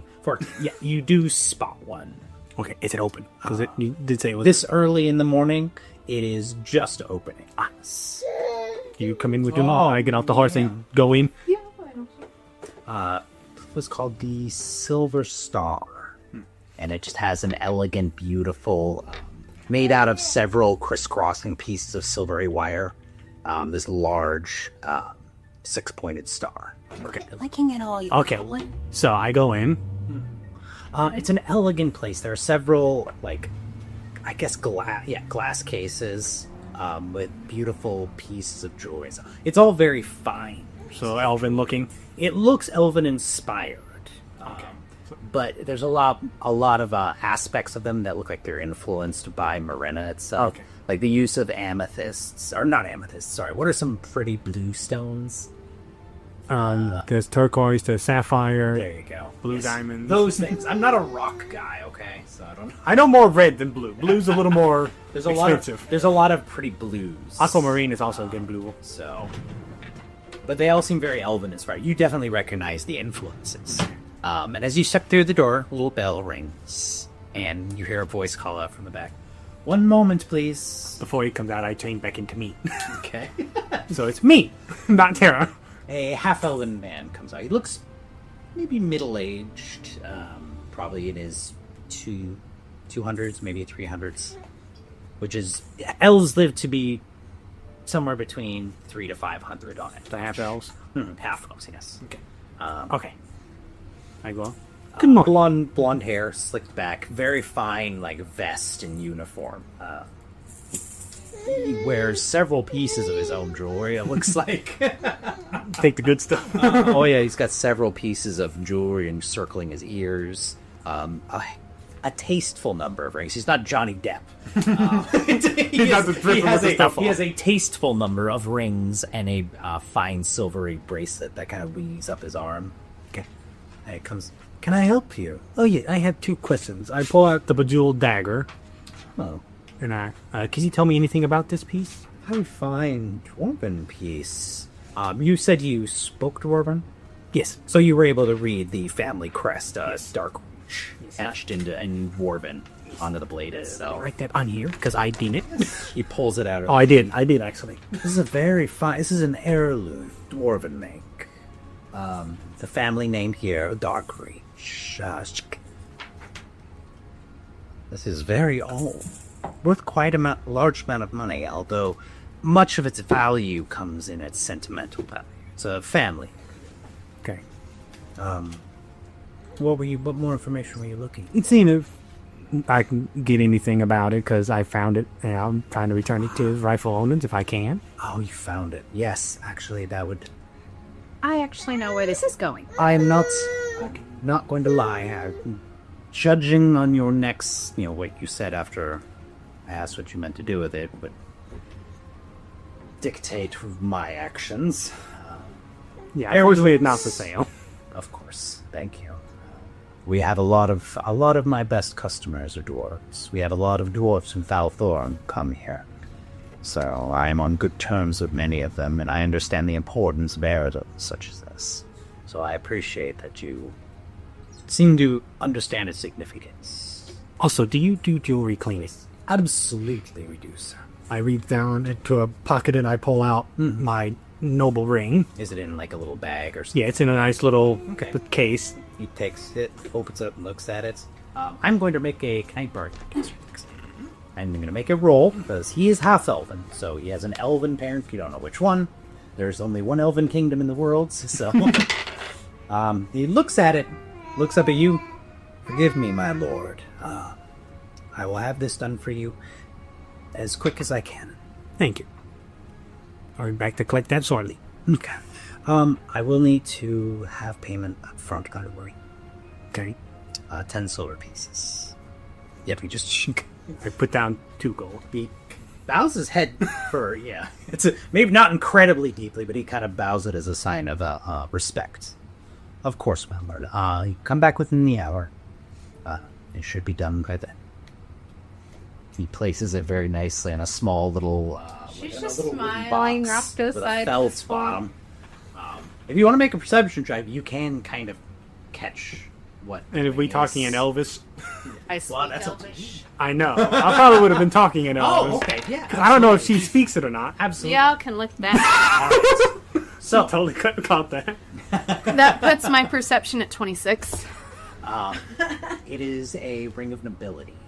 You're not sure exactly what. You don't know that much about Cerberus, but it is clearly elven, and it clearly has the, how the ring has the sigil in the middle. Mm-hmm. The sides of it have the silvery stag, depicting Cerulus. The flag of Cerulus. If you crying baby. Really, really. Like a dark green with a silvery stag on it. Okay. Which is, I guess, the closest you could call it the patron animal of Cerulus, because rather than riding horses, your elven warriors ride stags with great horns on either side. So he bows, he places it in a little wooden box with a felt bottom, and takes it. As soon as he leaves the room, I change back into Terry outside. Do you give any? She's gonna open the door for you and say, "My lord." No, don't stop. I smug. She's like, "All right, deal. As long as you never call me my lady." Deal. Perfect. And you guys are already getting along decently. I appreciate this. And yeah, she's talking to Tara, which has a very deep voice at the moment. Deal. Anybody walk over like, what the It's heck? like 20-year-old tiefling body. Anybody with Santa Claus would have been like, what? All right, so the two of you leave. Where was it you wanted to go? Your temple, was it? Because it was on the way to the library. We were going there anyway. Oh yes, you wanted to go to the Temple of Under for its morning services. It's like that goblin, of course, loves her pants. Yeah, it gets even more excited when I offer it shoes. Look. She's already a trade Don't goblin. lick Don't the shoe. eat the shoes. These are the house shoes. They don't get worn unless I just clean. Okay, the they're floors. indoor shoes. Yeah, they're indoor. Mom just clean the floors and doesn't. They're like mom Crocs. They're mocks. That's what they are. This is going to be a weird episode to be Got it posted from my online. grandma. You have to have rubber shoes for when you clean your floors. Otherwise, you could see your feet on your floor and it pisses you off. They're made of the same material as Crocs, so I'm pretty sure they are Crocs, actually. They probably are. Yes, they are. But they're They're mom not as Crocs. cool as those 8-inch wedge Crocs I had for Rinfer. Oh, dear. All right. Anyways, yeah, you wanted to go to the morning service at the Temple of Onmir. The temple district is to the north, so all you just cross under the shadows as the sun The sun is getting ready to rise. The morning services of Ondurin begin as the sun rises. So you pass under the large shadows of the spiraling towers. Head out in the back. The temple district, as you come into it, it's kind of like a half-moon cobblestone courtyard with, I believe it was 3 temples on one side and 3 temples on the other. Yes. And then there's the road that passes right through the middle that goes to the library of Valuur. Yep. We say, I want to catch the morning service and I'll take him to the research center after that. All right. So, the Temple of Ondurin, I believe, is on the... It is the second temple on the left. Okay.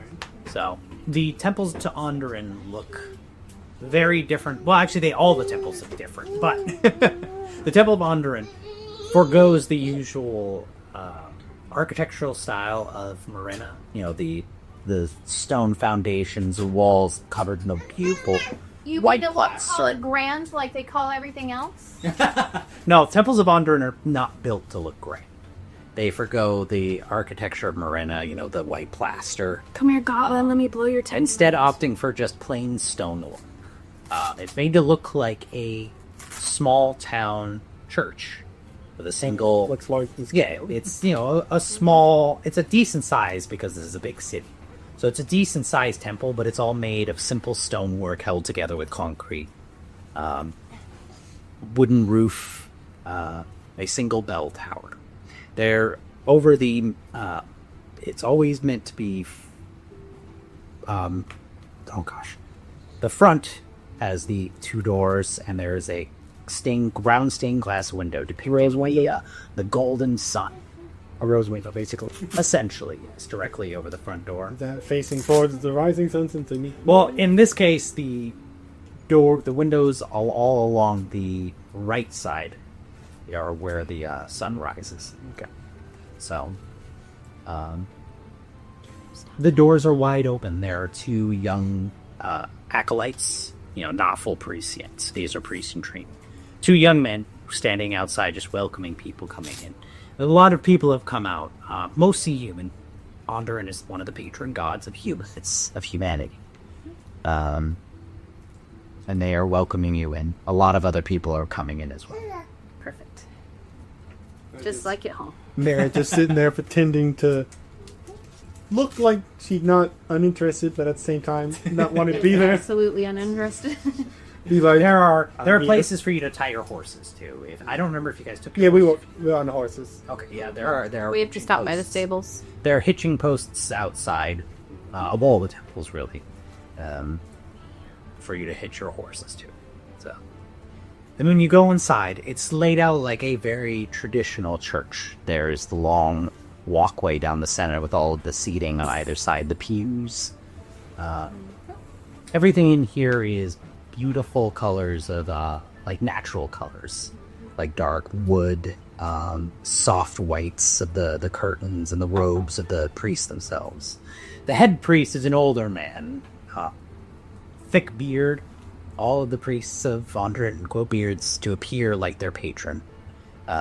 Very simple white robes tied around the center with a golden belts. The only, other than their holy symbol around their neck, the only part of their attire that looks fancy is their belts, which holds the robes together. He is curling. He hasn't started his service yet. Everyone gets seated, and as the sun peeks up the horizon and shines through the golden stained glass windows on the left side, when you're sitting here, on your right side, because that's east, the golden light, the sun's beams pass through the golden stained glass, illuminating the church, and he begins his sermon. Temples to Onderon, they preach the importance of family and home and community and the harvest. That's why Onderon is very much a god of farmers and shepherds and people of the land. While we're sitting here, because I guess I'm sitting next to her, I'm going to make Tara just appear like she's sitting there just slightly bored and I'm just over here reading a book. Since no one else can see me. Oh, can you do that? Yeah, I can make it appear any way I like. I just had to have the same basics. I thought this was like disguise self. Oh yeah, that is. Yeah, never mind. Okay. I didn't think it was like one of the illusion spells. Yeah, my bad. I must have misread. You can do disguise self at will, right? Yeah, as many times as I like any day. So I think. No, those shoes. Our goblin has shoes. Her own shoes. She's never had her own shoes on before. That's why this is so exciting. Yeah, so I'm just sitting there. I'm not going to go into great detail, but the services generally last somewhere between 30 minutes to an hour. Yeah, Partway through, I make sure I stay as Tara. They very much like to have the chorus, the group of people that after the head priest finishes his sermon, they will sing a few hymns. A large number of the people who are in this chorus are young children, because Onderon is such a proponent of families, believing that families. You're gonna sing in this kid. Well, believing that families are so important that it doesn't matter really if it's a family of your own making, or if it is a family you build out of people that you know. Often temples of Onderon function as orphanages as well. So. A lot of these young children might be orphans. Oh, really? Beating me. She wants her shoes. As the services wrap up, what do you guys do? I figure once the service is over, we can file out and head for the research center. Fall on my foot. Or do we want to take the horses to get them shoed and things for the journey first? We're already right next to the library, pretty much. Let's go for first. All right. So you exit the temple and you walk down that central cobblestone path in between all of the temples, heading towards the library. You visited you visited this place just the other day, didn't you? Yeah, the day before this. She purposely walked through all the town to get her bearings and all that, so she'd be able to find her way later. It looks something is off though, as you approach it. Okay. Every single one of the scribes that you had seen kind of puttering around the library the day before are now all outside of the building. And as you kind of are walking slowly that way, a group of soldiers I think it was, they move in groups of 6. So 3 on each side and in 2 rows. Kind of lightly run as quickly as they can in their armor. They run past you toward the library itself. You see there are several other Valuurian city guard there already. Then we both see this. Yeah. Oh, num. I'm sorry. You're hungry. Okay, I'm gonna find that shy girl from yesterday and just come up beside her and be like, what's going on? Actually, no, you don't need to make a perception check. We're just gonna... They are all kind of in a very nervous group outside of the library at the moment, so It's not difficult to just kind of look over the group of them and pick out the one that you know. So you approach her. She just kind of looks at you. You don't know if she recognizes you because she probably sees a lot of people. She's gonna be like, "What's going on?" Oh, I'm not really sure. There was... I don't know if I should be telling you this, but it looked like someone had broken in the night and tore the place apart. There were books everywhere. A lot of the shelves been torn down. I don't know what's going on. Okay, we came to see Eurus again. Nayeris? Yeah. Oh, as the head archivist, Myers stays in the library itself. He has his own living quarters there. Okay. I don't know. I haven't seen him. Okay. And it's at that moment that some of the guards come out with a stretcher. You can't see who's on it. Could I Completely, they're completely covered under a white cloth. I can make an educated guess, though. Oh no! The young girl just looks like she's about to start crying. Sure, wrap our arms around her. I'm sure if it's him, just eating up for his privacy, probably just needs medical attention. You can make perception checks. Okay, you have my dice. Oh, yeah, I do. Here you go. Yes, sorry. It'd be a little hard to make it without it. That's a natural one. I don't see nothing. A bird flew into my face. He got a one too. Oh my god, yeah, so you're just both like, yep. So 7. You're both looking at it like, oh, yep, that's a body. I don't even know who I'm looking at. I just see it like, that could be somebody. You're like, that's definitely what looks like a body under that. Alright, well, this dice is going back in jail. A lot of the young scribes gathered all around, start to like soft, like panicked murmurings amongst themselves. As the structure is kind of carried off towards the temple district. Like, you know, that's the 6 guards who came. Yeah. It looks like they were sent there to kind of take care of this. One of the other guards comes out and speaks loudly. Don't worry, everyone. This place is going to be cordoned off for about another hour while we conduct our investigation. There were no casualties. The lead archivist was simply injured. We're taking him to receive treatment and to get his statements.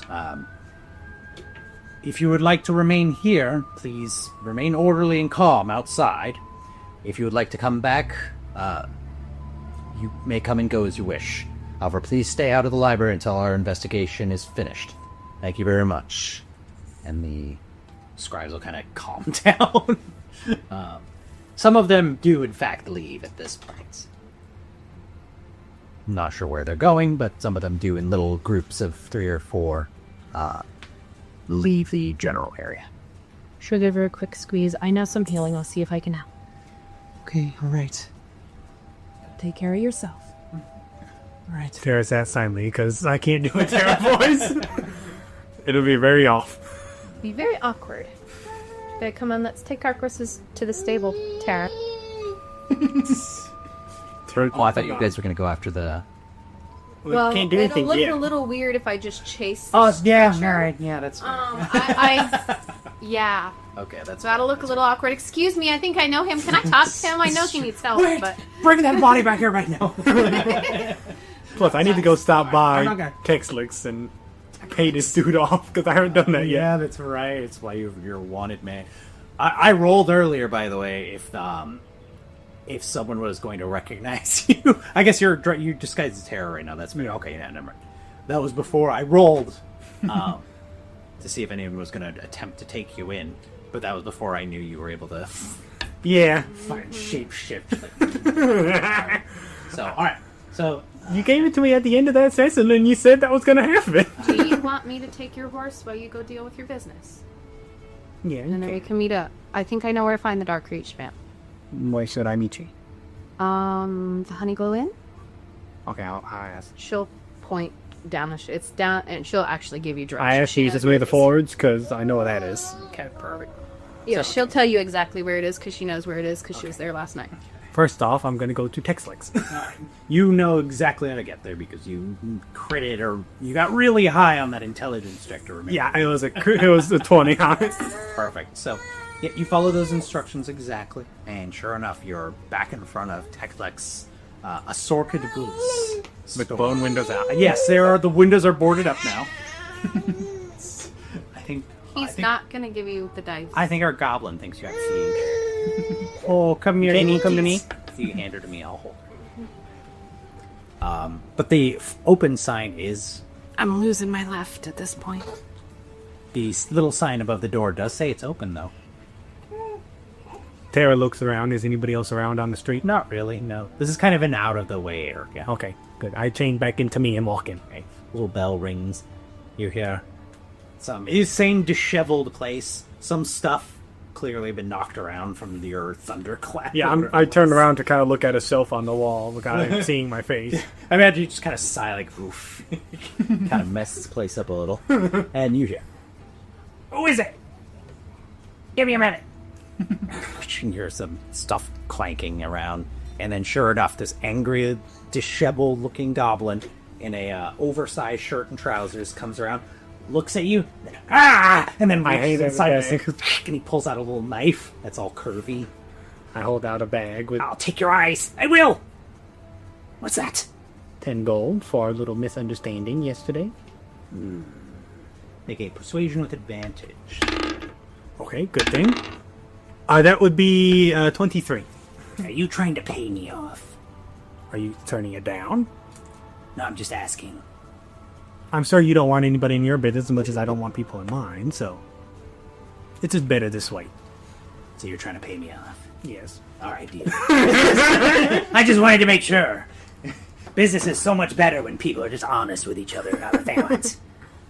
All right, let me see that. He takes the bag from you, opens it up, bites one of the coins, chink, tucks it inside of his little apron. All right. I'll let the guards know that no more of their assistance will be necessary. I don't much like them anyway, so... I kind of figured. You seem like the type who likes their privacy around here. Yes, well, I also work in goods that You don't is want not anybody- always 100% league.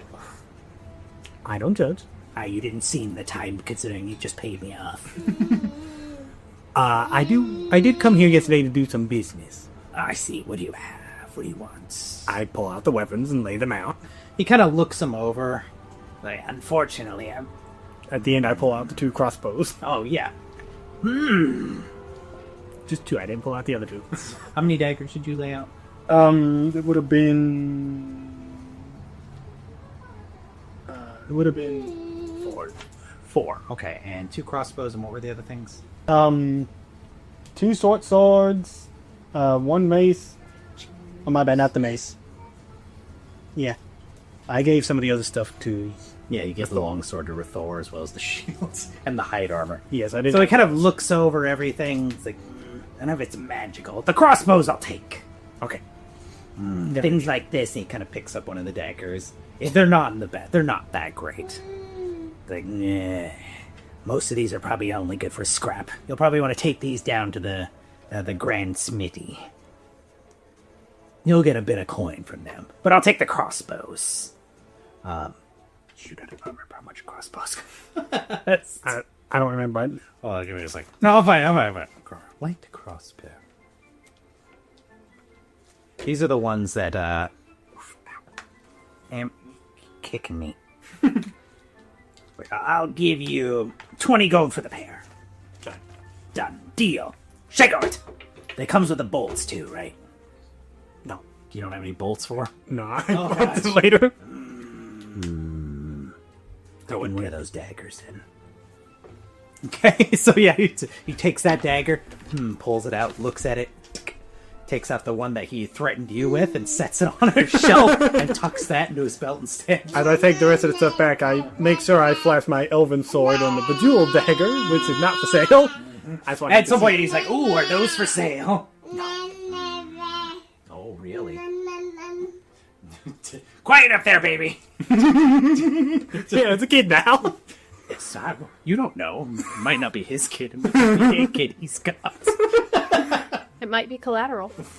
Don't need anything. Maybe this is some of the, contraband he deals in. No, I'm kidding. Adoptions. I'm kidding. He doesn't do that. Oh, man. That'd be off what if later he actually is. Oh, my God. He's a human trafficker. You don't know what they say, these people. Alright, so yeah, you take your leave. Did you want to go down to the Grand Smithy? I want to swing by, pick up my ring real fast. Okay, alright. So, Alani, you wanted to go to the... I'm gonna stop at the Honey Glue Inn first, actually. Alright. And she wants to see if she can just purchase a pre-made lunch or something that she can take to the stables with her. Okay. Or a Daramon. Okay. His name was Venna, I believe. Yes, Venna. So the matron of the establishment, the Honey Glue Inn, this dwarven woman with the thick blonde braids that kind of wrap around her head, and if both are woven into the golden ring that kind of nestles between her bosom. It's almost like it was done that way intentionally, as all of the young dwarven women who help her wait tables are dressed very similarly. It's a good place for tips. As you come in, she recognizes you immediately from the last time you were here. You kind of stand out. It was kind of that She night. comes over to you with a smile. She'll greet her in Dwarvish in the morning. Next morning, Good day. I'm assuming he comes here for lunch occasionally. Can I grab whatever he usually gets? I suppose. Your coin is as good as any others. She goes, and, have you heard anything about that family? Yes, the Dark Reach family. Originally from Thalform, like many of us. Their father, Holnir, was a wagon train master. I know where I traveled with him. He is survived by 2 sons and a daughter. One son is a fisherman, the other is a blacksmith's apprentice. He works down at the Grand Smithy. Okay, thank you. We have their family heirloom and some of his personal items to deliver, so... I see. I didn't necessarily trust the guard to get it where it needed to be. We don't trust the guard that much either. We tend to like to do things on our own. Yeah. How much will that be for his lunch? 3 silver pieces. You got it. She'll get her 4. All right. She smiles. She seems to be warming up to you a little bit. The first night you were there with the Daramon, you were definitely she was much more standoffish, but now she seems to be starting to warm up to you. All right. You take that with you back to the... Yep, and she'll head over to the stables. Back to the stables. Perfect. Hey, probably about the time she gets to the stables, I would be leaving the jewelry place after picking up my ring. My plan was to be making it right back to the Honey Glow and about the time you would reach there. Yeah, perfect. I thought it could take did not take as long as I thought it would. Probably would end up meeting up shortly after. We'll do yours first, Lonnie. So you arrive there. Daramon is knee deep in muck at the moment. He's tossing big hay bales. Or she was just going to go to whoever's running the front. It would probably be his father. Dripping your popsicle juices all over me, child. I didn't open that. Oh, If it's open. It's just the water then. If it's open, it's because she has teeth. Oh God. But I'm hoping it helps with her. The only thing worse than a toothless goblin is a toothed goblin. A slight tooth. With her angry little beaver teeth. Yep, she tore right through it. All right. So, it's probably his father. Yep. She'll go right on up to him and... Morning. I need to see about getting these 2 ready for travel to passage. I'm assuming probably have to book them for the night. I know you guys are probably busy. Aye, yes, they'll stay for the night. Excellent. What do I owe you? How many? Just the 2. Just 2. Okay. I sold you the rest. Oh, yes, you. He kind of looks the horses up and down. Just stabling. I think it was like a 3 silver each total. 3 silver There each. was 1 silver for the night and 2 silver for having their hose trimmed and Right. Okay. That's right. Yeah, 3 silver each. She'll pull it out, no problem. She'll give him 8. That way there's a tip on each. Thank you. Your boy here. Aye. Am I allowed to disturb him for a moment? Kind of looks over her shoulder. Keep it short. Of course. And she'll just see herself in. She'll actually walk the horses back herself. Okay. And once she kind of sees him in sight, she'll start talking to her horse. She'll be like, Lila, I don't know. He might just be too busy. Oh, what? I'm not too busy. He kind of stumbles out. Oh, hey. Hey, I just booked these 2. Figured I'd bring them back. Oh, yes, of course. I'll take care of them personally. And she'll also hand his. Rubbing the back of his head, looking a little nervous. And she'll hold out the little bag. She's like, oh, and your lunch. Oh, really? For me? He opens it up. Oh, that's honey glow. I can tell. I'm surprised you were able to get that out of old. I didn't ask her what she liked. I simply asked to buy it. Aye. Well, suppose your coin is as good as anyone else's there. That's what she said. Well, she says that a lot. I have a feeling that's how dwarves operate around here. They don't care how much you pay. Thalthorian dwarves, yes. They're like, you got money? Don't care anything else. As long as you have money and you're respectful, that's what they care about. Yes. Shrek, I promised your father I wouldn't keep you. Yeah, he gets a little pushy if I take too long of a break. I wish I could take one right now. You're good. I need to go back to the temples. One of the researchers was attacked. I want to see if I can assist. Oh, I haven't heard anything about that yet. Usually, rumors travel pretty fast. Apparently, it had just happened when we went in because I wanted to speak with him. The guard was only just arriving. Oh, well, I'm sure I'll hear something about it eventually. People like to flap their gums around here. She'll kiss him on the cheek, be like, "Hi." No. He doesn't like the kick your foot thing as you walk off. Yeah, and she'll see herself out. She'll thank his dad. He just kind of grunts at you. He doesn't seem to say much. That's all right. So, I arrive. Mazrak, yeah, you probably see her coming out of the stables at that point because you're coming around the corner anyways. Yep. She'll just walk straight to you when she spots you. Yeah, I'm no longer Terra, so I got the ring back. That's back in his little. Yeah. You don't know how long it'll take Teklik to inform the guard that you're no longer the criminal complaint against you has been rescinded. Yeah, but or if he'll remember it at all. You better. I'll still going next for visiting real time. Nice little goblin day is going to turn out to be me. Yeah, she'll be like, come on, off to the smithy. That's where the sky is. Okay. And we'll head there. We were there, the smithy.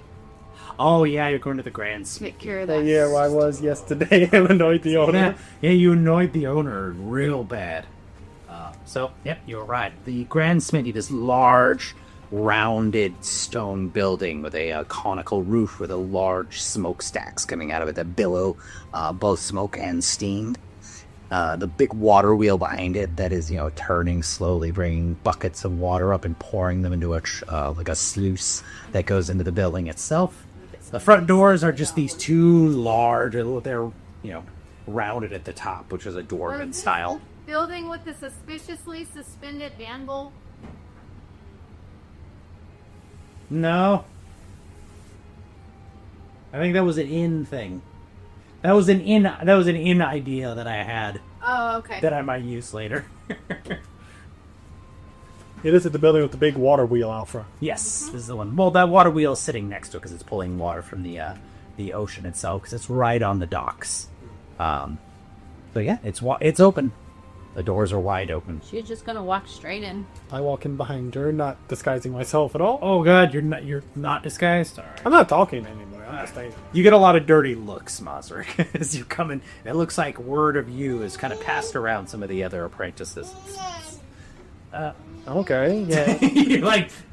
Since she notices that right away, she'll go ahead and go up to whoever looks like they're working the front. Mm-hmm. There's really a front. There are several furnaces around these. It looks like the furnace in the middle, it's just one enormous furnace in the very middle with probably maybe 6 to 8. It's hard to tell how many.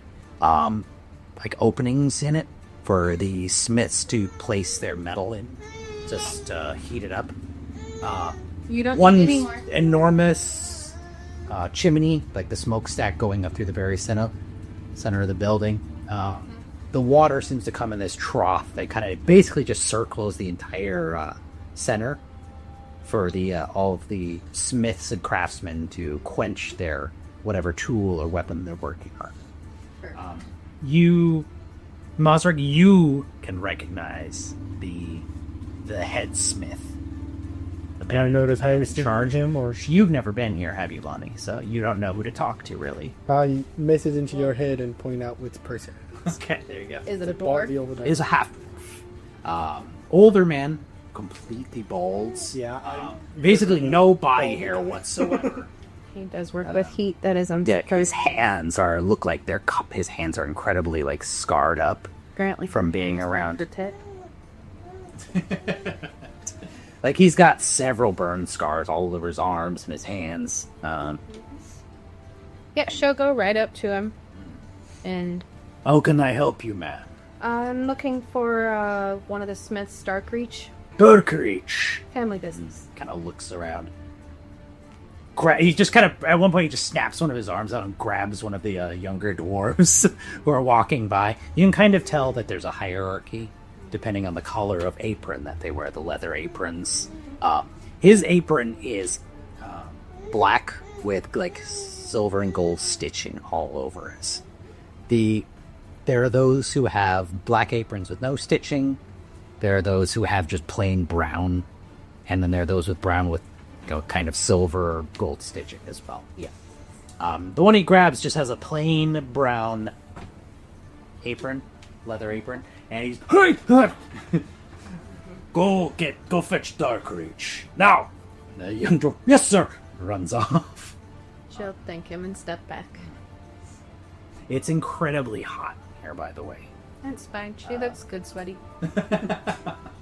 I'm just standing there. I'm not talking. You, Mosric, it's not so bad for you because Cyrillus, during the summers in Cyrillus, it gets quite humid because of all the really thick trees and vegetation. How do you keep finding cords? No, me. It's not quite as humid as it gets here, per se, during the summer, but it's. I think it's fall. It gets pretty warm in Cyrillus. I'm just saying, from the years you've grown up there, this heat and humidity is not so bad. You, Lonnie, however, the Empire doesn't normally get like this, so this is probably a little... I'm just there like, this is the June day. After a little while, a young dwarf. He's wearing a black apron with no stitching. Okay, so he's not the greatest, but he's still pretty good. Dark hair kind of tied back into a really tight ponytail behind his head, and his beard, while braided with several clasps in it, is kept fairly short. So it only goes to about it doesn't quite reach his collarbone.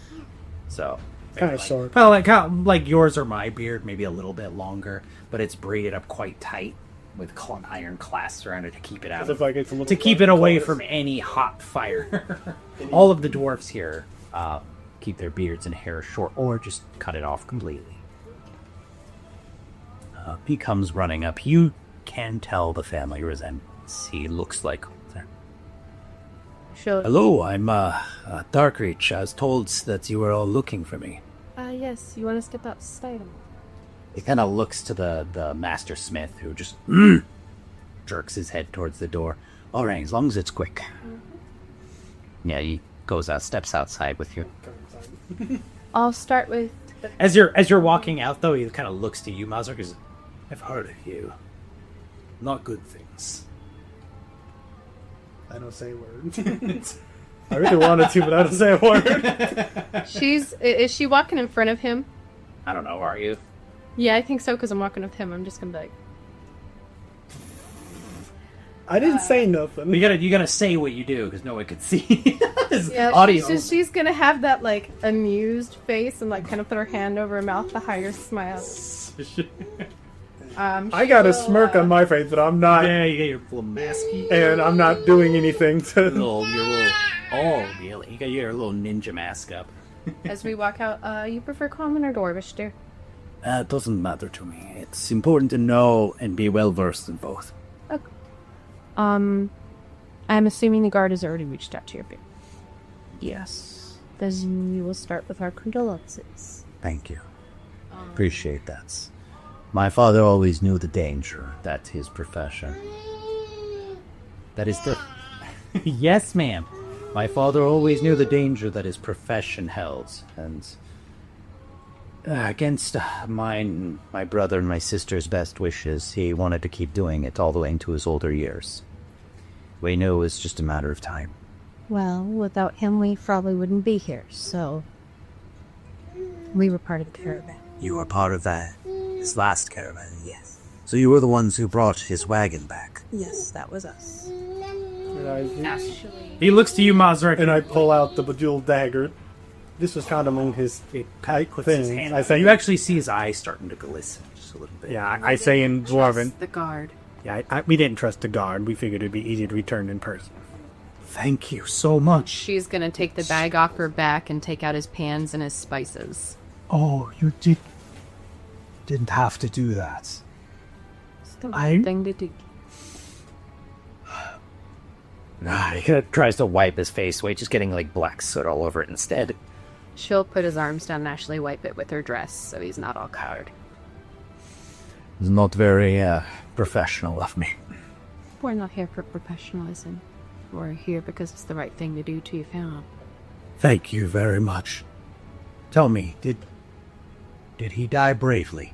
Yes. Yes, fine. Absolutely did. He helped us defeat a horde of bandits. Which we found out was actually terrorizing and extorting the local village. So he helped save a lot of people a lot of trouble. Thank you. I don't know if you know how much it means to dwarves to know the reasons why, and to know that your family died doing something honorable. It means that I don't have to go to bed every night wondering what happened or why. Because the guards, they didn't tell us anything. Both the Vina tell them. No, you're fine. No, they had a bounty on someone in the caravan and attacked in the night. Your father helped us. Did you kill them all? Yes. Good. They came after us a second time and we killed them too. Good. He looks to you, Mazrek. I'm sorry. I thought ill of you because of what I'd heard. It's clear to me that they were wrong about you. I just Thank kind you. of nod. Thank you both so much. Of course. We won't take any more of your time. He takes a step back and bows at the waist, like very deep. She'll return. I think like a very respectful, like Japanese guy. Oh, yes. Here, you can play with this. You like these. He bows very deeply at the waist. And he just kind of stays that way for a moment before he stands back up straight. Kind of clutching the dagger in one hand and then the pans and the sack in the other. She goes, we won't take any more of your tights. You can take all of the time, let's say, that you need. Oh! Yes, ma'am. She's just excited. We gave her something she likes. Where are you going? Oh, he's passing. I had a feeling. If you were coming back Corvair, there was a good chance that if you weren't staying here, you were going on to Thalthorum. I have family in Thalthorum here. He kind of just looks around. There's some tables I hand her a piece of parchment. where people can like set their, Sure. Oh, hold on, no. There are like tables there where people can, come out, have a drink. Ma'am, honey. She's trying to get the bottle. Here you go. There you go. Come on, yeah, it's past your bedtime, Goblin. Are you getting to be a sleepy goblin? No, there's no more popsicle for you, Olin. I hand her a piece of parchment. He kind of. Well, yeah, he doesn't do. Oh, yeah, he doesn't have a quill though. I hand her a quill. Oh, yeah, you have both of those, don't you? Yeah, ink, pen, quill. Yeah, because of your background, you have all of that stuff readily available. Oh, thank you. And he kind of writes some things out onto the parchment. and then rolls it up. And ties it with a little piece of a string from his apron. Well, actually, no. He pulls out a piece of wire, like metal wire, and he twists it around it, and very deftly twists it into a little fancy knot on there. And then he hands it to you. You wait no dark reach. There, He tries to collect himself. if you get to passage and you ask for any of the Darkridge family, you give them this, and they will treat you right. You have done my family a great deal of kindness. You did not have to. I know that our heirlooms and these pans and the spices could have fetched you a good price. It means a great deal to me that you brought them. Well, is the rent? I do appreciate it. Yeah, she'll take his little thing. Before you leave, yeah, he bows once again at the waist. She'll return it. Head out. So where are the two you headed now? He goes back to the temple. Oh, yeah. I guess it's been enough time that you're not going to look incredibly suspicious. And there was only one person inside, so we know it was Yaris, so it's not like I need to go back and confirm. Okay, perfect. Actually, yeah, let's stop at the research center on the way. If it was an easy heal, he might already be back to work knowing that time. Oh, back to the library. Yeah. It's not the library's not the research center. He is just a researcher in the... Did we He's see a- where they took the stretcher when we were leaving? Since we left a little bit after him. You know that as they were leaving, they went to the right. So it's either the Temple of Vara, Onderin, or... Maybe we can get an answer if we go ask. Maybe they know where he's at. Here. Okay. So Be quicker than going to every temple and having to wait for the "our god is you should be your god's" feel. That we'll get. Yeah, I can easily rectify that situation. With The this Grand security Spire's the Grand Spire's courtyard is a lot more lively now.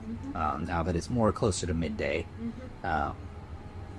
people are coming and going. Guards are moving around. So I'll just go right in and look for homegirl again to ask. Okay. Well, this is you as you pass through the Grand Spire's courtyard, through the Temple District again. A path that you two have traveled many times now. The library, it seems, has a heavy guard presence out front of it instead of the usual just one. Did I kind of- see any posters of me on the way through? You don't see any of them anymore. Okay. Because if I did, I was being Tara when I approached. A bunch of people might have taken them down and are now currently using it to look for you. You don't know that. That might be what it is. Well, The person walking with you might have 3 of them in her possession. It's like I'm gonna frame those. Gonna be a wedding gift. and now it's completely useless. I can literally just be anybody. So I can easily mitigate that fact. Osric, you are somebody's fantasy right now. You like turn into whatever. If you wouldn't have mentioned the fact that those posters were going to be posted up, I wouldn't have picked that that one. I wouldn't have picked that move. You're like Mystique at this point. There's a heavy guard presence outside the Valorian library now.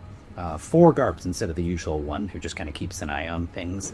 But all the scribes are back inside. You can see the doors are open. But there's no longer rope kind of cordoning everything off. They don't use police tape here because that hasn't been invented. But they do use rope to kind of just rope things off. Which makes sense. Yeah, she's just gonna walk right in and look for the little mousy girl. Make a perception check now. You are. Could I look because I saw her talking to Yes, her? absolutely. What do you want to do with advantage? I can do it with advantage. That's fine. You both have very high perception. Yeah, we both have a 6. So. Then you give me 11. 11. You look around. I mean, you'll find her eventually. It just takes a little bit. I'm going to help pick up shelves and stuff like that. Oh, yeah, that's right. They're in there kind of trying to clean things up. Yeah, That I'm case, going to I'll stop trying to look for her and start helping. Okay, so you guys are there for about an hour before things get finished up. The scribes thank you both profuse. And yeah, you do in fact see the young girl again. She comes up to you. Thank you so much.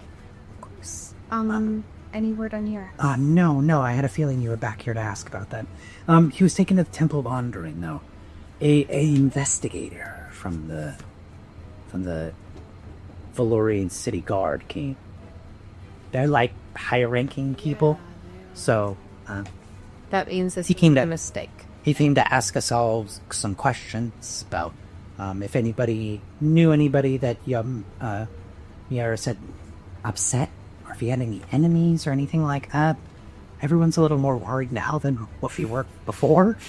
Oh, that's fair. I had actually come yesterday partly to report on attack on a field researcher. They still won't let us into Miers's, the private archives in the back. They still won't let us in there, so... How we have to we don't sure know it's actually accounted for. We don't know anything more than what we did before, to be honest. Just that he's okay. So, he's at the Temple of Honor, and maybe they'll let you see him. Thank you so much. Of course, thank you for coming to help.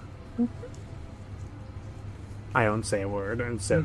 I'm not going to ask about the coin while we're here. Oh, yeah. But my friend actually had a question. Maybe you can help. I'd be more than happy to for the two of you. Yes. I reach in and pull out one of the old coins. Oh, let me see. She kind of takes it and looks at it. This is very old. That's about as far as I It's Tokarian, definitely. You can tell by the some of the symbols here, like the raven. Would I know anything about it, given that I am... Oh, yeah, this is the first time you've seen it, isn't it? They are... It's definitely Tokar. It is stamped. Some of the symbols are old. Like, make a knowledge history check. You get it at advantage because you are Tokarian. I'm going to have the researcher make one as well. Those two dice need trouble. Oh god, she is terrible scribe. She doesn't know about Tokar. She's still flustered, that's what it is. She's just very flustered because of everything that's going on. That would be a natural 20. Oh my god. So, 22. That dice gets to stay out. You don't know the exact... We don't know the exact dynasty, but is it older Tokari? Some of the symbols on it, you recognize some of the stamps on it. The gold of Tokar is always stamped to the face of the emperor. You don't recognize this emperor. He is not the current emperor. But you would recognize some of the symbols, like the ravens on either side of him flying upwards. That's Tokarian. That's one of the symbols of the Tokarian royal family.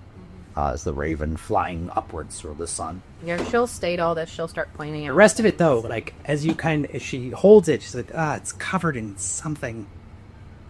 Help. Did you make a roll for that? Or... It was related to the bag he had it looked at in the last time. Oh, right, okay. Yeah, I had him look that when I got the dragon bag that I gave to that poor... You were enjoying it. Well, I'll have you make... Shark skin, I thought. Yeah, it was a shark skin bag. Shark skin. And I gave it to that for a couple. So, also, that is good night to haunt them. Get the cat out of... Never mind. She's out now. She jumped behind the thing. Oh. I'm sorry.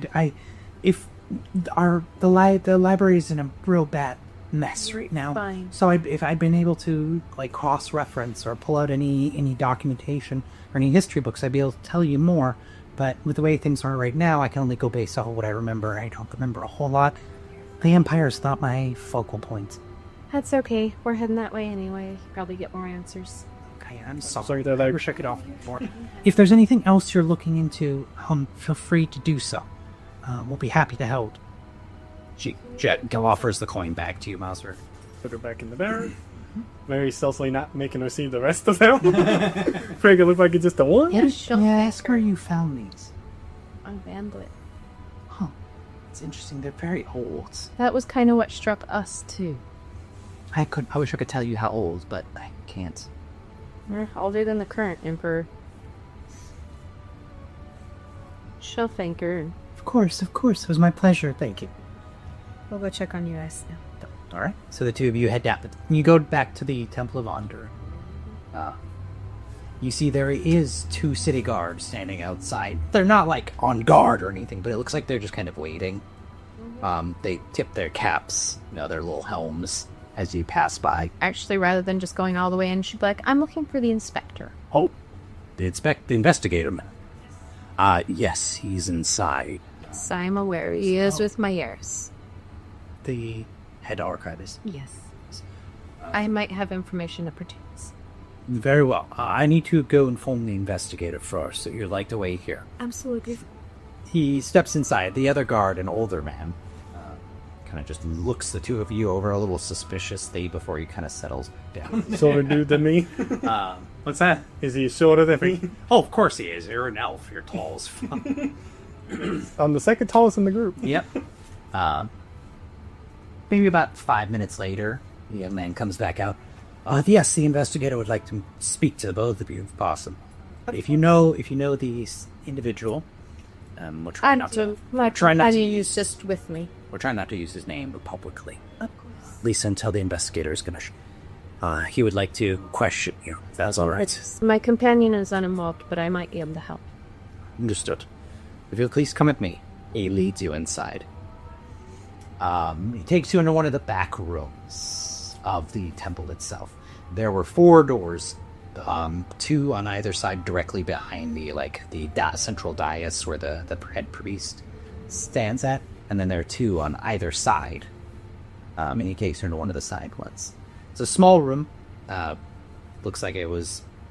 You're not sure what it's used for. There's tables and chairs pushed into one of the corners, but half the room is curtained off, like very hastily, with a white, probably tablecloth or sheets or something like that, very hastily erected. Straight out of I sprayed that. We're gonna have to, Mini break. Yep, we're gonna have to edit this part out because that's just what happens. Yeah, you don't need that going on the internet. This room just basic like wood, natural colors, stuff. Let's work. Oh yeah, I guess you can describe more. Let's see. Pretty much everything in the side of a temple wanderer is Wood. I know where the spray bottle is, so I shot the sink at her. the foundation. So like mid Wall, chest height. Yeah, mid chest height is stone. Kind of the floor underneath the floor is stone, and then it's just wood walls, and the roof itself is wood as well, wood shingles. All right, so this is where I will edit. Cut us back in. So as you step into the room, you see the makeshift curtain, probably made from white bed sheets, separating one side of the room from the other. You see in this room are 2 individuals. One is the head priest, the old man with the golden or the blonde-haired beard that is streaked with some gray, and another individual, dressed in not quite the same kind of uniform as the normal Meridian guards. He still has chainmail. You can see the gauntlets and the bits of chain peeking through. The same tabard of the city itself, the blue with the spiraling towers on the front. But he also wears this heavy cloak that kind of hangs over him. He doesn't wear a helmet, and instead he has this. Oh gosh, what is it? What's that? What are you trying to describe? Oh my goodness, it's like a kind of leather, hood or helm. I think I know what you're talking about. It's kind of like a leather helm. It kind of fits partially over his head. His head has it pulled back at the moment.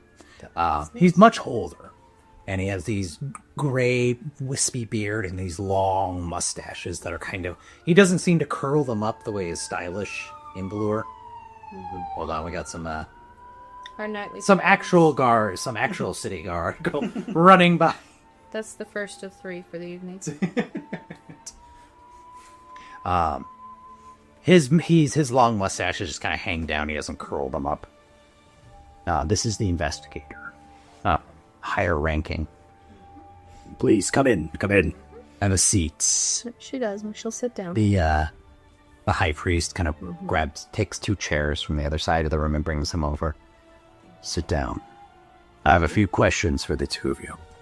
I mean, he's uninvolved. He just happens to be with me, but I spoke with yours last night. I see.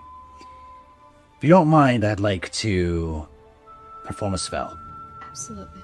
I would prefer it if the 2 of you would comply with it. Absolutely. And you cast a spell.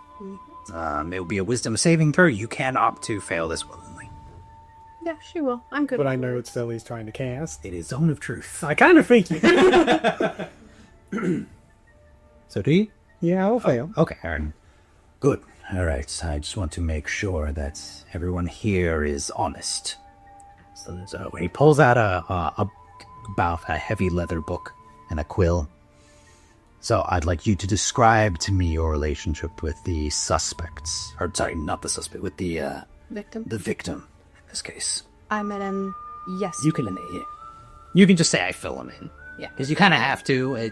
You can't really lie to him at the moment. I guess you can opt to try and leave something out if you want to. That was kind of why I was going to do it. Okay. That way. I met him last night. I came here from Takar to transfer information between my father and him, as they're both Eladrin researchers. And also to report that one of the Eladrin field researchers was attacked. And what's your involvement in this, sir? I was going to meet him today. She was going to introduce me, and I never got the chance. I was with her on the caravan when the field researcher was attacked, but that's Yes, about we it. happened to be there when it happened. I see. What's the name of this field researcher? I may have to question him. Darian, I don't know his last name. Corinus. Corinus. That is all right. He's writing down everything. All right. My best guess is something that's been discovered by the higher-up researchers lately has piqued someone's attention. It is often found that the artifacts we find are worth more in bandits for money than our lives are, so hazard. We have had a very a sharp increase in bandit attacks. Whoa! Whoa, child abduction. Okay. goodness. Be quiet. Jeez. All right. Yeah, mine went off too. Just I didn't see mine- nothing get heard at all. Mine doesn't go that loud. Yeah, I had that turned on. That was an Amber Alert. Don't worry about it. Don't worry There's our about it. phones. Can you girls please unload the dishwasher? What's an Amber Alert? I'll explain it to you later. And what's the dishwasher? Then can we go to bed? I'm tired. Yes, you can. You can go to bed as soon as you're done with that. I'm not going to tell you no. So, oh god, where was I? that A sharp increase in something was about sharp increase in bandit attacks, and there's such violent criminal attacks. She's going to take out the first note off the first bandit and hand it to him. We got this off of one of the bandits. Deftly snatches it away. Opens it up, scans it very quickly. The old man it's referring to is the researcher that was attacked. I see. Sounds like somebody has it out for this individual. I'm not sure if it's in the individual or, like I said, if something was found. I'm not low enough rank to be privy to that information. It's just my job to I may have to ask him a few questions. I have a... Do you know where he might be? Yes, he is with Lady Osanna as well. You're speaking. I have a question for you, DM. Oh, yes, of course.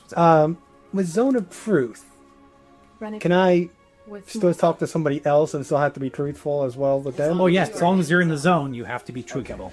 However, you can opt to just not say anything, or... Yeah, I was going to message her and ask her a question. You always have the right to... If he say- messages me in my head. Yes. I ask a question and stuff. Message is not a psychic, like, telepathy. You are still moving your mouth and speaking the words. It is just the audio of it is in her ear instead of you. Yeah, and you speaking can't it see out my loud. mouth But moving. you are still speaking, so You can't see my still mouth have to moving. be honest. Yeah. Okay, well, I'm going to message her and ask, should I tell him about Calsac?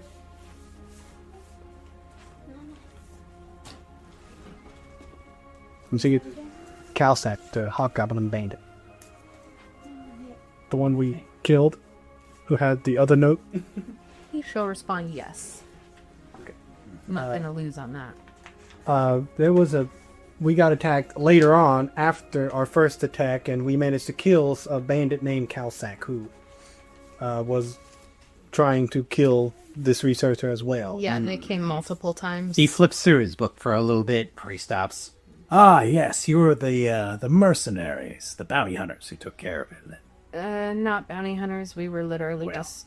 You claimed the bounty. Yes, one of our members did. Perfect.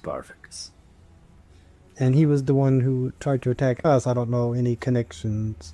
Yeah, that may be there. Yeah, they came a second time for him. Let me see. If this note is to be believed, it sounds like they were after something, this researcher. From my understanding, he was attempting to get into the Eladrin runes on the Kuvarian land. The Forbidden something, I'm not familiar with. Their lost city, whatever it's called. I have little interest in that, so I'm Best simply. I can put together as it was something from there. I have little interest in those matters. I'm simply investigating this cry. The high priest speaks up. Investigator, sir. Perhaps it would benefit them to see Mayeris.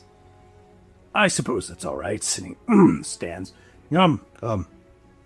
He pulls the curtain back, lets the two of you pass in. You take a look. Myeris is laying on the bed. However, there are leather straps holding him on the bed. Like he's strapped to it. It's a very simple bed, like just a wooden cot with a mattress and him laying on top of it. Can I do like a medicine check or something to see what the problem is? You're welcome to. Okay. Well, if you start to approach, the investigator kind of puts his hand. I'm not getting too close. I'm just kind of looking from that little bit of distance. Oh, yeah. I'm not like I'm going up and just actively messing with it. Gotcha. Using that treatment. Oh, no. 18 on medicine. 18. Okay. It's hard to tell because right now he is simply unconscious. However, he does look sweaty and his breathing is a little bit irregular.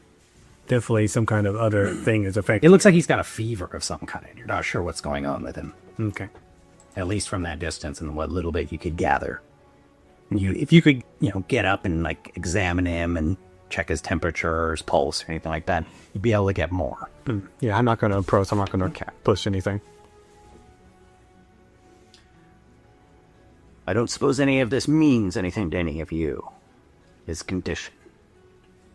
A lot of things can cause that, especially in nature. Can any of those things cause this? And he kind of gestures to you to come closer. He leans over Myeris and kind of pulls his eyelids back.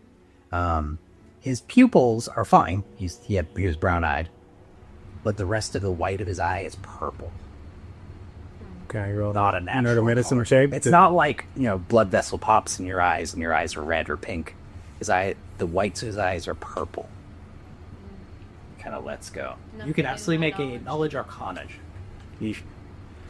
Herbalism check, 14. because they have that proficiency. That's 14. You rack your brain, Mazric, but you can't think of anything. 17. It would likely be something magical. And yeah, your herbalism, there's no herb that would make someone's eyes like this. I tell him it's probably some kind of magical effect or Most I'm not sure what. I'm unaware of any type of herbal combination that would cause this of poisoning. The high priest speaks. I came to a similar conclusion. I even tried some healing magic on him, some restoration magic. It seemed to help put him to sleep, but not ease him in any way. Fortunately, when we awoke, when we first brought him in here, he was thrashing about violently. Most likely still stuck with the attacker in his own mind. Perhaps he's also covered in wounds when they brought him in. Stab wounds. Not the kind one does when there's a scuffle. The kind one does to inflict the most pain possible. They wanted to know something. Well, they wanted something from it. And one of those wounds is probably what gave him whatever he has. Well, the eyes are not normal. It's definitely something unnatural. Something. How did it came from the stabbing? It probably came from a casting of some kind. So if it did, it was not any kind of magic that I know. This moment, you start to see Myeris' body start to shake a little bit, and his eyes, shoot open. And he kind of looks around all panicky before his eyes walk on you, Erilania. And he starts to shake in the bed. The investigator and the high priest both kind of try to hold him down. Before he looks at you, and he doesn't say the words, he just mouths them. Can you read lips, or actually, let's make an insight or perception, I guess. Yes, absolutely. Yeah. 18 plus. Which thing? Insight or perception, I think for you guys it's the same thing. They're both wisdom, so. Yeah, I'm not. It'd be perception for me. It'd be 13. Okay, all right. You actually know yet? With a 13, you can probably both tell. He is mouthing the words, "Keep it secret. Keep it secret. Keep it secret." Just over and over before. Does he sharp noise? You see the high priest start to mutter something. His hand glows, and he presses it to Myeris' face, and He closes his eyes and falls back into a slumber. Oh, I'm sorry about that. I didn't think he would be awakening so soon. He's been through trauma, it's understandable to know knowledge is necessary. My forgiveness. I should have been more ready to take care of him. We've prepared several draughts of things, something to hopefully take the edge off and help him recover. At this point, the best we can do is try and ease his pain and hope that whatever this effect is will pass through eventually. Listen. In the meantime, I've sent some correspondence east. Maybe the Empire will know something about this. Till then, this is the best we can do. Thank you for answering my questions honestly. Not that you had much choice, but I do appreciate it. Of course. As it may pertain to the rest of us, it's of great importance that we help all we Lady Osanna, as you said, is where this researcher is staying. Yes. We are supposed to leave for passage in the next few days. Well, I shall have to pay him a visit then, as quick as can be. Very well. Thank you so much. You're dismissed. She'll nod and head Do a out. little head bow and leave. Perfect. All right.